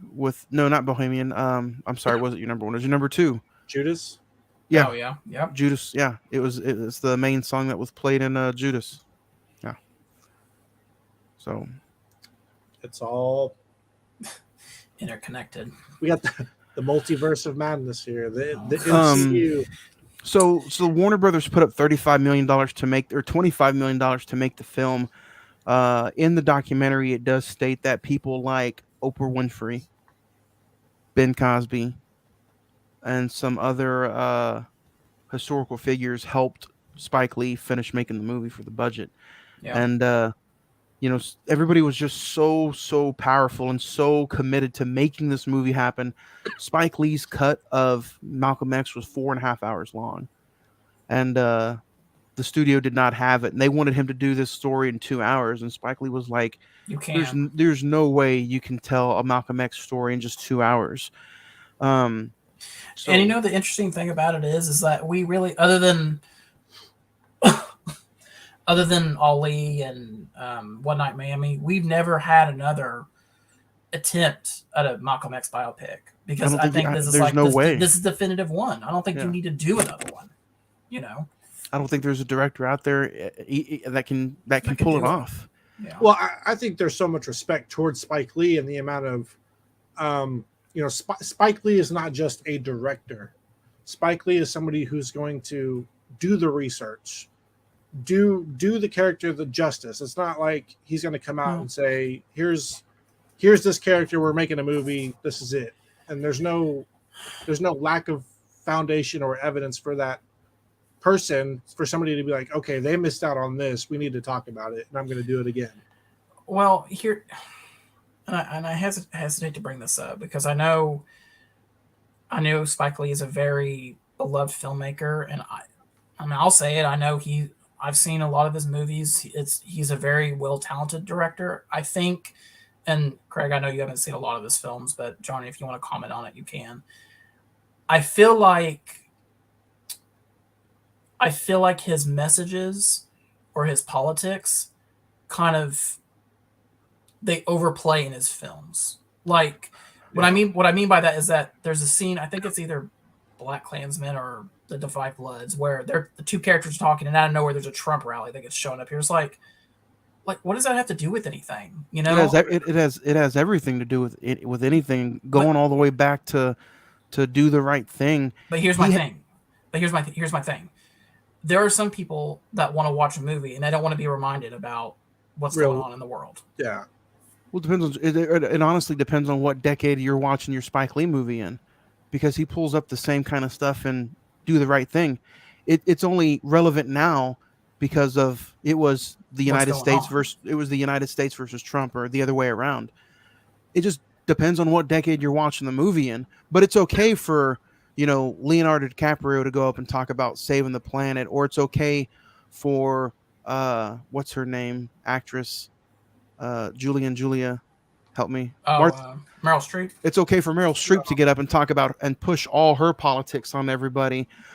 But for some reason, Spike Lee's always a little bit different, right? He's different from everybody else. He's not able to do the right thing, with no pun intended. But he has the platform of taking his subject matter, which he is extremely passionate about, and he's a beyond fantastic filmmaker.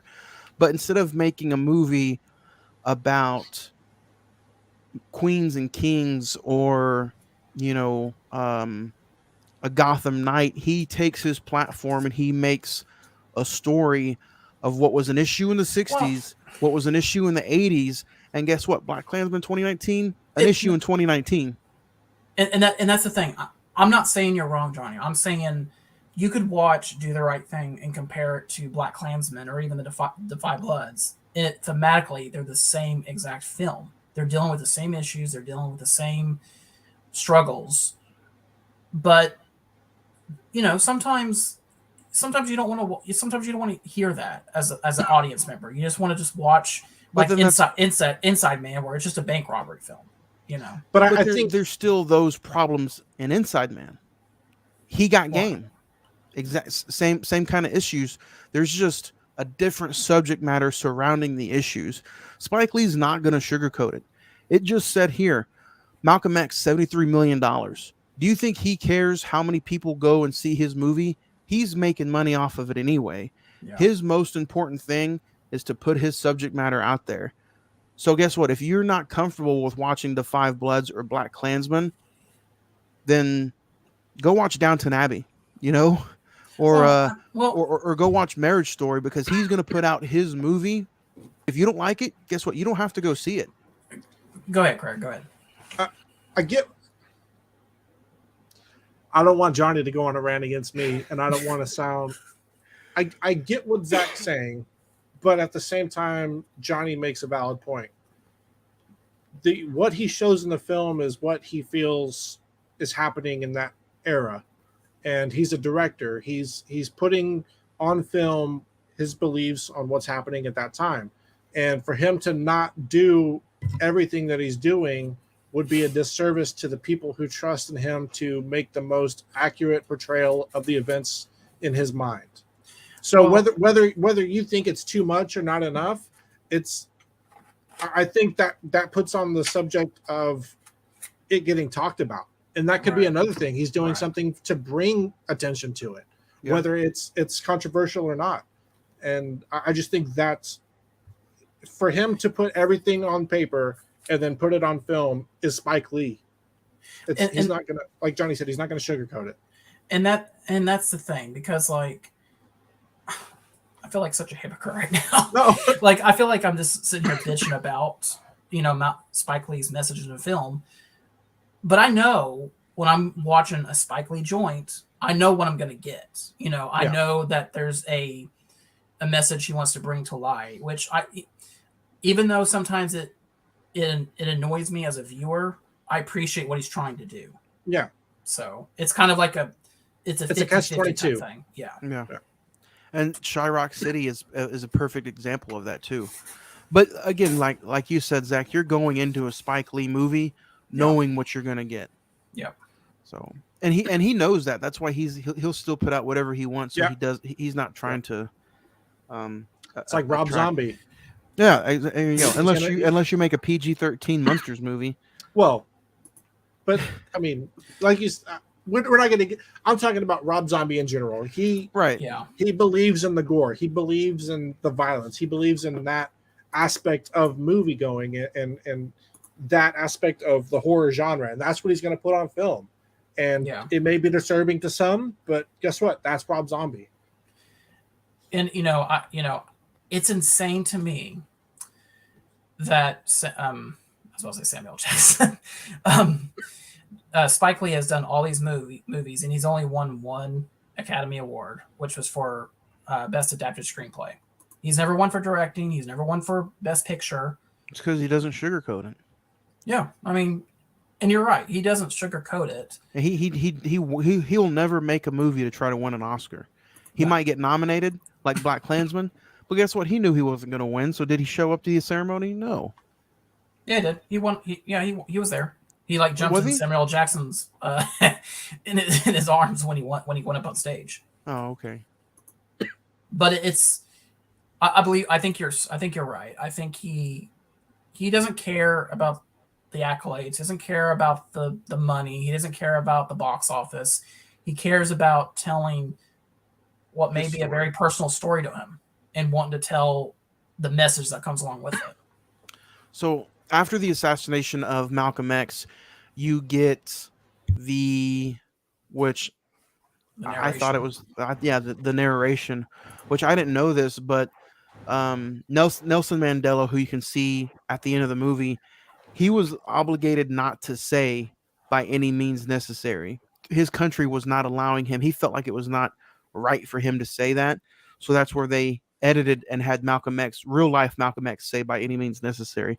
What do you guys think of that last 5 minutes of that 5-minute monologue, or the ending monologue, and then going into the end credits? What do you guys think of that ending? I thought it was powerful. I mean, I really thought that his legacy or outcome or aftermath of what happened to him, I think still holds to this day. This film turns 30 years old this year, and like you say, Craig, he's in the not monuments, but the memorials with Martin Luther King, and just people still talk about him. And I thought it was very interesting that Ozzie Davis, who does the narration, was actually reading his own eulogy that he read at Malcolm's funeral. So I thought it was so cool that Spike Lee was able to get someone that was at the funeral and read what he read, and that's how he ends the film.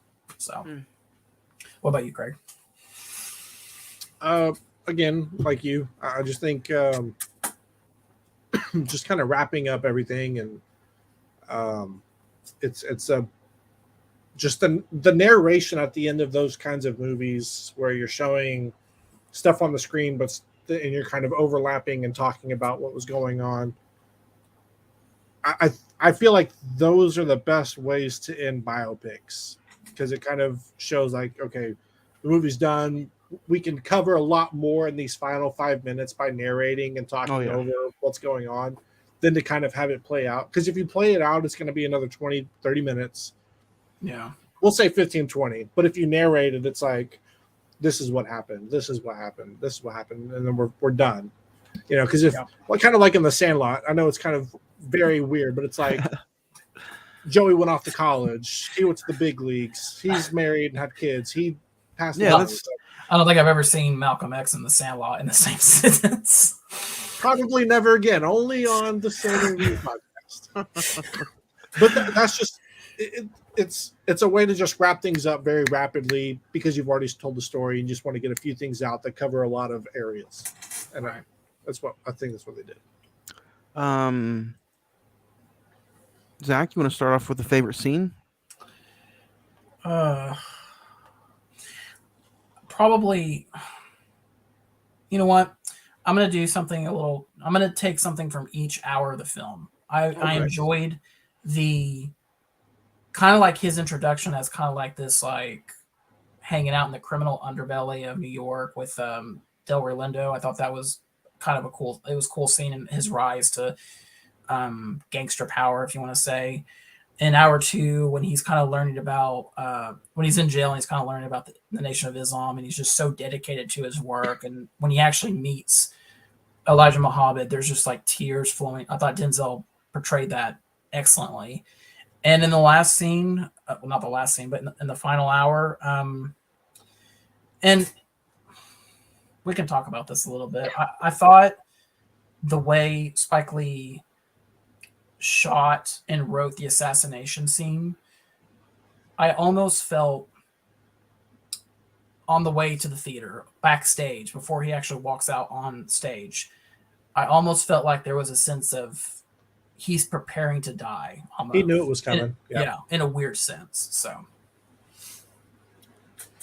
I would have to say the same thing. Like, I'm not going to go through and take your idea, Zach, but I will say that the car ride scene with that song playing from Sam Cooke with the family in one car, him in the other, it really did feel like he was riding to his execution.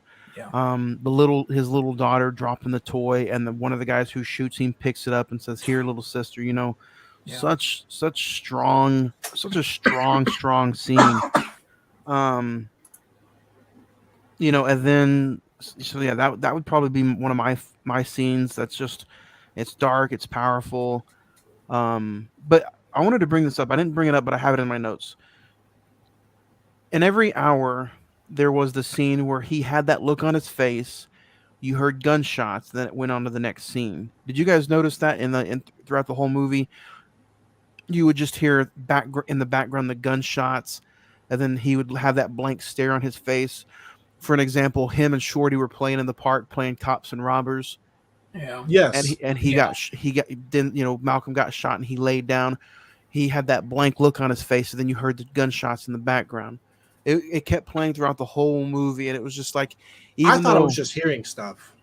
No, and like even though that was just Malcolm X really did die way years before, so we know the story, but it just had that eerie feeling throughout the whole movie, and it that was almost kind of like not a premonition, but almost like a inevitability. Yes, right.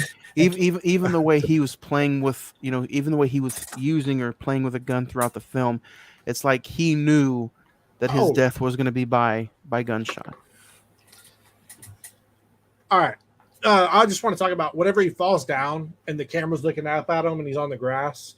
Very Spike Lee. I know I don't watch a lot of his movies, but I could tell that was definitely a Spike Lee shot. It's a signature move, yeah. When and I messed up when I was talking about Elijah Muhammad, I meant to be talking about Bimby in prison. The guy who was telling him all the stuff and kind of introduced him to Elijah. But my favorite scene by far was right before they go rob the house. The guy that they meet who takes care of the old man, and he's like, "Let's flip a coin for it."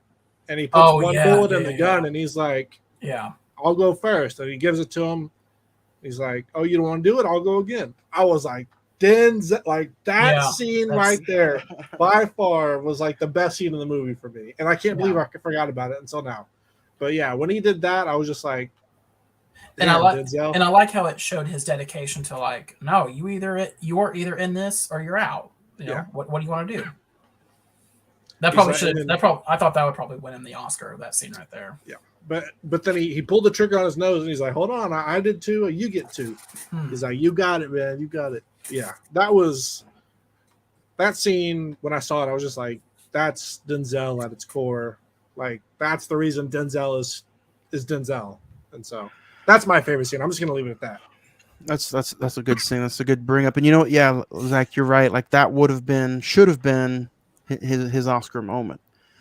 Um, and I don't know if you guys, I don't know if I've ever mentioned this on air or just publicly, but every year of the podcast we have a theme for that year. Every year has a theme. I don't know if you guys have ever noticed, or if, I've never talked about it on air.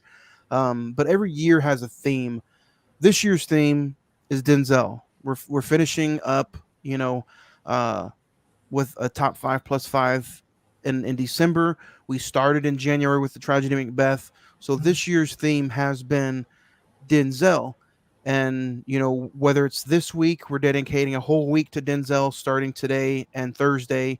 Um, November or September, I can't remember which one, but we're dedicating an entire month to Denzel again, and then we're leading into our December episode. So, like, it is just baffling, like how many terrific and great movies this guy has. And it's been an honor to talk about some of the movies this year: Tragedy of Macbeth, Training Day, Glory, Mhm. and now He's truly one of the all time greats. Like there's very few, in my opinion, who are up there with Denzel. But dude, I don't think honestly, if there was a Mount Rushmore, I think he's in the middle, and the 3 or 4 people that's next to him are maybe like he's A plus, and I think everybody else surrounding him is A minus. He doesn't have movies like Meet the Parents, or he doesn't have movies like War with Grandpa. You know what I mean? Or he doesn't have movies like Man in the Iron Mask. yeah. You know what I mean? So it's just, and it's he's pushing out a lot of movies at some point in his early 2000s, but movies like Out of Time, Man on Fire, The Taking of Pelham 123, those are still solid movies. Yeah. yeah. I think the thing with Denzel is I think you're going to get quality. Overall you may not appreciate the finished product, but you can definitely appreciate him being in the film as an actor. So even something like Jennifer Jordan, he's not in it, he directed it, but I mean you can kind of tell it is a Denzel film. So Zach, you've been kicking us off this whole episode. Let's start off with you. What's your star rating for Malcolm X? So I feel like this is going to be a Goodfellas situation where I give it a certain grade, and then I get a listener email saying like, "Why didn't you just go all the way and give it so and so?" I'm going to give it a 9. I mean, truthfully, as a first time watch, I thoroughly enjoyed this. Like we said, the fact that this is a 3.5-hour film, it flies by. Spike Lee directs the hell out of it. Denzel is incredible, but truthfully, it's not one I'm going to go back to often. I mean, truthfully, just say right out. I might watch it maybe another 2 times, but I think for it to be a first time watch, I was just thoroughly impressed, and I kind of don't want it to be tarnished by repeat viewings. So I'll say that by saying this. I've seen this movie multiple times. Whenever I want to go for a good Denzel performance, it's Training Day, Fences, and then this one follows. And for the for the length, for the girth, I don't mind it. There's maybe a few scenes or two that you can probably skip and be okay with, but at the end of the day, it's all important. It's all good dialogue. Denzel steals the entire show, so therefore, the 3.5-hour movie that he's in, every scene is just a joy to watch. So, Yeah. I'm gonna give this movie a 10. So yeah, I highly recommend it. I'm really ashamed and sorry for some of the listeners out there. It's not on HBO Max anymore. When I first announced this movie 3 weeks ago or 4 weeks ago, they heard us. but now you can watch it on Tubi for free. So instead of 3.5 hours, I believe it's like 3:45 with the ads. There's 15 It's not even minutes. that long. I watched it No, on Tubi. Okay. You get So, an ad like every 45 minutes, and that's like oh, a okay. 15 that's to not bad. 30-second ad. Yeah, it's not Okay too then. bad. Okay, cool. So yeah, go check it out on Tubi then for free. Craig, what about you? Um, I had to split this movie up into two and a half viewings. So I'm definitely going to rewatch it again when I have some free time. Again, 3 hours is pretty girthy. But I feel like this movie deserves a solid watch where you're not bothered. I feel like this movie covers a lot, not only in the aspect of history, but as covering a person who you may have a skewed perception on. So you need to be able to go in with an open mind, not just for the character, but for the story in general. But I enjoyed the watch. Denzel gives a hell of a performance. I agree with you guys. The 3 hours kind of flies by, even though it was multiple viewings for me. I'm going to give it a 9. Um, I really can't wait to sit down and watch this again as a full viewing. But And not many movies like this with that kind of story matter give performances. Like it's very few. You got like Ray, you got Malcolm X, there's a few others in there. There's not many who give this type of performance for the movie that it is. And I will say, when I was kind of like you, Craig, I broke it up into hours, or just broke up the film where I didn't watch a lot. I would set my mind to say I'm just going to watch an hour of it. I got through another hour and 30 minutes of it because I really wanted to keep watching it, and I couldn't really stop. It's like, okay, I got to get to like 2 hours and 30 and I'll stop. But I just kept going. And another thing we didn't talk about, and I will wrap it up, was the hospital scene where they march to the hospital and he like uses his hand and everyone like moves and sync. Yeah. It's just, I thought that It's was like, dude, insane. that's a badass. I want to be that guy. Yeah. And not only that, like I know we're done with the movie, but it goes into the restaurant scene where the guy comes up to him. He's like, "I want to be just like you," and he's using the derogatory language towards Malcolm, and he's like, "Hold up, like the guy already knows, like I can't use that language anymore." So he's like, "I want to be like you, brother," and just it's not only was he portraying equal rights, he was portraying like don't use that derogatory language towards each other. Like that's what slave owners used to us as slaves, and we don't need to be reciprocating that between us because we should have respect towards one another, and we need to leave that in the past. And I think that's the biggest thing that I got from this movie is that he was so ahead of his time for moving forward the advancement of the African American mind that he even called himself Afro-American instead of the other derogatory words. And I think that's something that is kind of taken for granted when you think about Malcolm X, is that, people thought he was just an extremist, but really the main thought for him was just, from what he learned, is just to advance your way of thinking. You don't need to be derogatory towards not only your kind, but anybody. So we'll leave you with that. I think it's time for the email bag. The mail's here. All right, guys, you can email us at the show at cinemen921@gmail.com or hit us up on all the social media accounts. And that's how we will read the email bag every single week. cinemen921@gmail.com.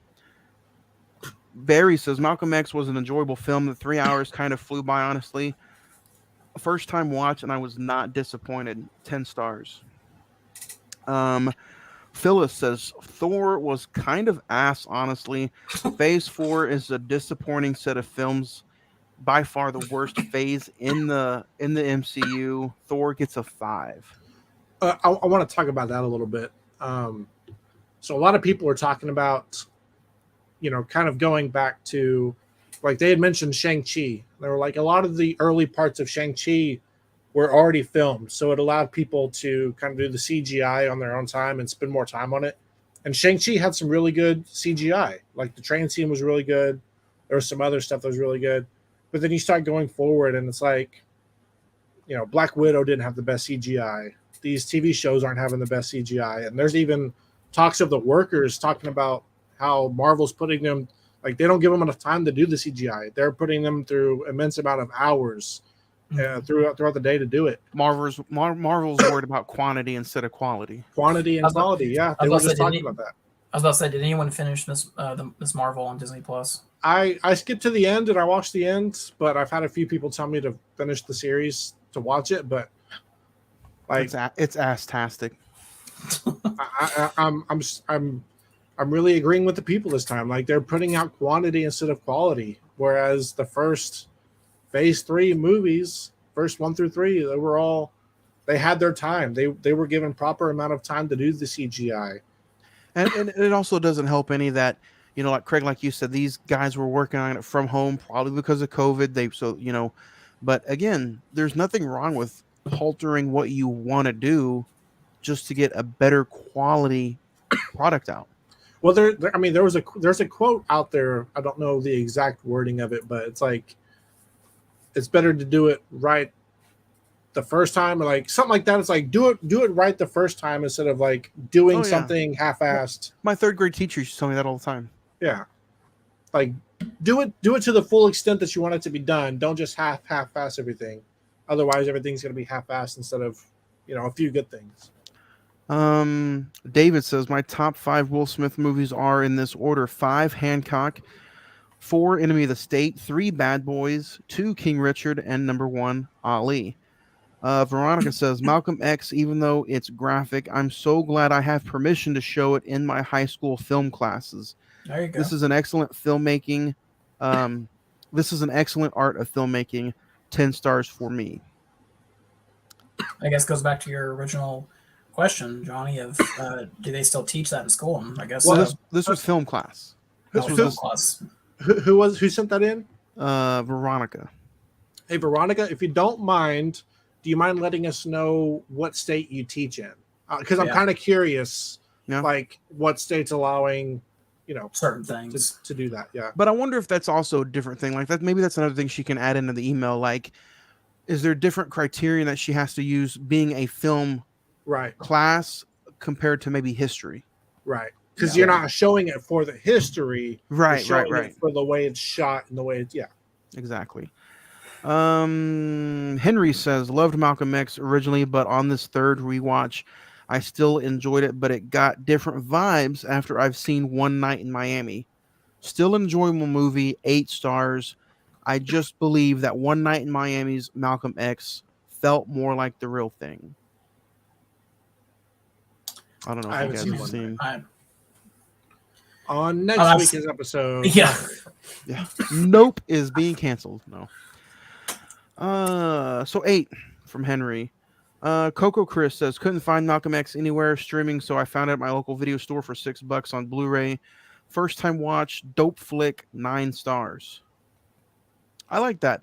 I like that people not only like listen, but they go out and find the film. They go out and try to find what we're doing so they can watch and be a part of the conversation. Thank you. Darren says, yo, I'm excited to hear people talk about Antichrist. I think it's a great movie. Despite what people say. The message in that film is insane, and I can't wait to hear what people say on Friday the 14th. Nice. Good luck. Sam G69 says, it's finally great to see the guys behind the mic. Been watching you guys on YouTube now, and it is awesome. Keep up all the great content. Thank you. Thank you. Visible. We are visible. Visual. There you go. I told you my third grade teacher. Yeah, it's wrong. It's visible, not visual. Omar says, if you guys could pick another biopic to talk about, what would it be and why? God, there's so many though. Yeah. There's so many. Yeah. You know what? I thought it was always interesting, and Zach, you had it in your honorable mentions. The Founder with Michael Keaton. Yeah, that's a really good movie. A restaurant that we eat at probably more times than we should during the week. I think that story is just so fascinating. I think it would make for a great podcast conversation. Yeah. Isn't the movie also pretty controversial because he pretty much steals the restaurant out from underneath somebody. Is that He correct? does. Yeah, basically. He does steal it out from the McDonald's brothers. That's the whole like plot of the Premise movie, of it. basically. Yeah. Sorry, spoiler alert. Yeah. Up there's the episode. Yeah. Episode 202.5. The founder.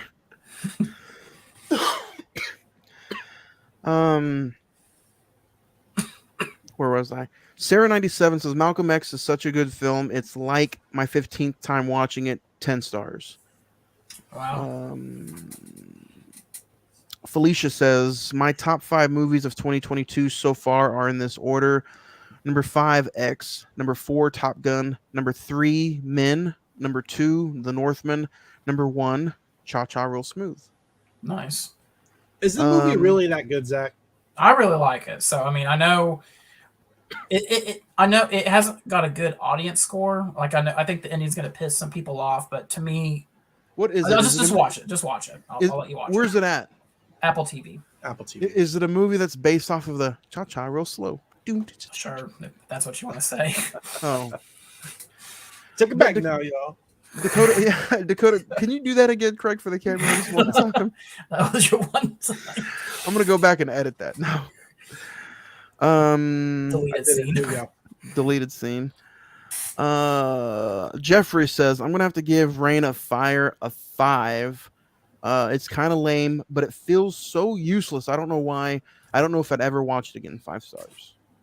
No love for Rain of Fire. Was it? What did you give it, Johnny?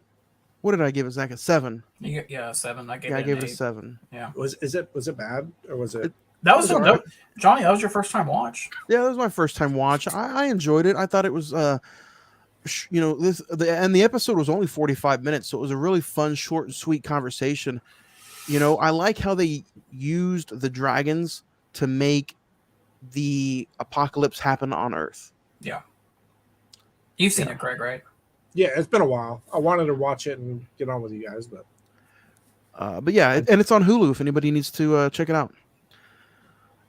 Kendall says Insidious Chapter 2 was a fun stream. I agree with all 3 of you. If I was ranking it out of 10, it's a 5 for me. I know it's not the best, but it's still a fun sequel. Lawrence says Thor was way too overdone with the haha and comedy. I don't know how Marvel is still going on with some of these mediocre stories. Thor is less than average. It's 5 stars for me. That's so funny. It's so funny how like Ragnarok is like really praised, and this one's kind of like, I think people are just done with it. Yeah. Like Ragnarok, it's a breath of fresh air compared to what was going on, but now it's like we've done that. Yeah. It's them damn goats. See, the goats are already haunting Craig. This is from Jared. This is an interesting story. This is an interesting question, I guess. It's my first time reading it, so I don't know if I'll have one off the top of my head. Jared said, if you guys could go back in time and hear one famous speech from anybody in the history books, who would it be? My all-time speech would be probably just anything that he said was just so physical. So, so physical. Muhammad Ali, anything that he would say live. No, that's a good one.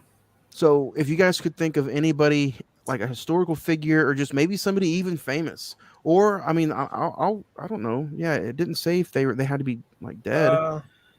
If you guys could go back and hear anybody, there's 2 that come to mind. One would be the Jimmy V speech when he's talking about cancer. The don't give up, don't ever give up. It can take your mind, it can take your body, but it can't take your mind and soul.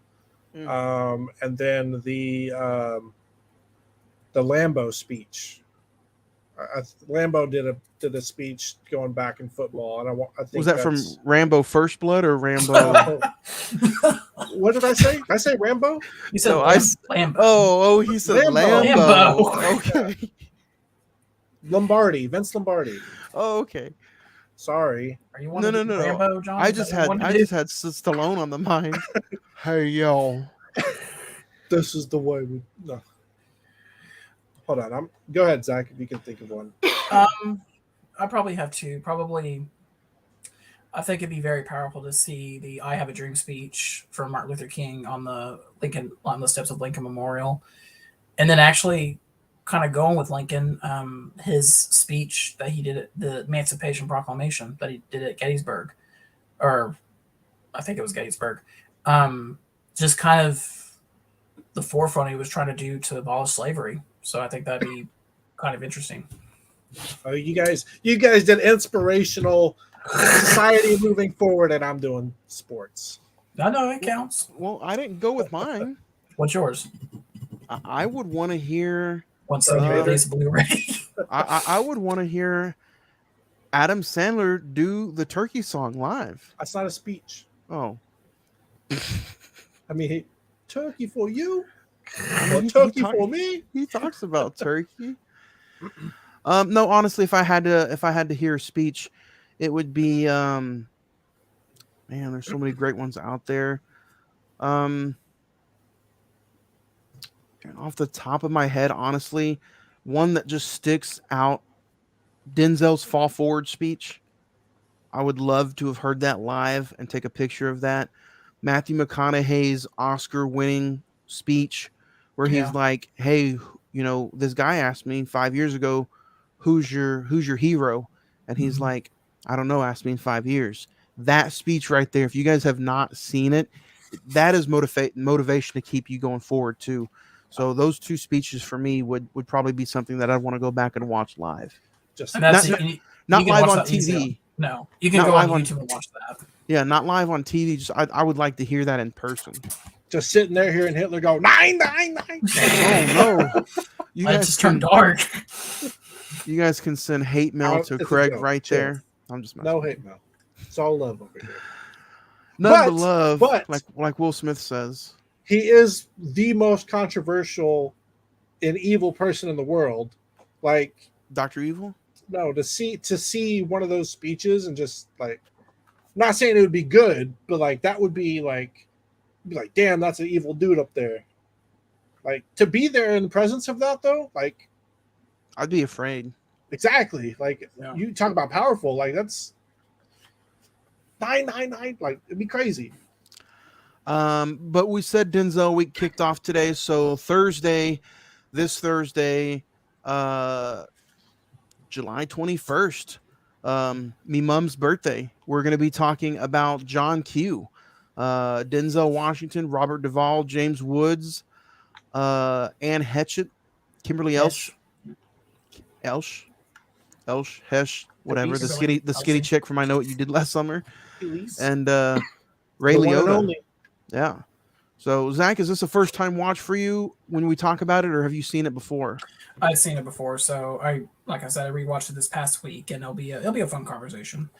Nice, Denzel. And then next week, guys, episode 203, Jordan Peele's latest film, which hits theaters this Thursday. And you can go check them out. Check it out, Rodeo Cinema. Yeah. Let's get it. So Nope next Monday, live right here on the Cinema Movie Podcast. Zach, do you have anything you want to add to Malcolm X before we put the final nail in the coffin? I'm excited for Nope. I think it's going to be it was my most anticipated for the rest of the year, so I think it's going to be fun. Malcolm X, I say it's required viewing if you're going through Denzel's filmography. I mean, to be honest, it's probably, I think it'll be interesting to see where this film falls when we do our top 5 plus 5 of Denzel films. So yeah, Johnny's already getting excited. So it's Denzel. Definitely just go check it out. Craig, what about you? You looking forward to Nope next week? You have any final thoughts on Malcolm X? Yeah. I mean, Jordan Peele is one of the biggest rising directors, if not already up there, with all the previous stuff that he's done. But again, to see where he's come from the Key and Peele stuff to the stuff he's directing and putting out now, I think is a huge jump for him. I think it shows that you don't have to be stereotyped into one category that you start off in. You can branch out and do your own thing. So I'm excited to see Nope. And yeah, I'm just excited moving forward. Like you said, we have 2 more Mondays, or is this the last Monday? One more Monday after this, and then it's on to A24 month.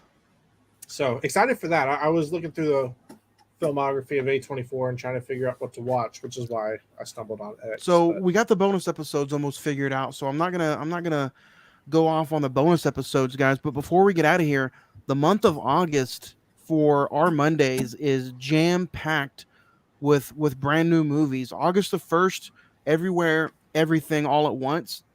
Monday, August the 8th, Marcel the Shell.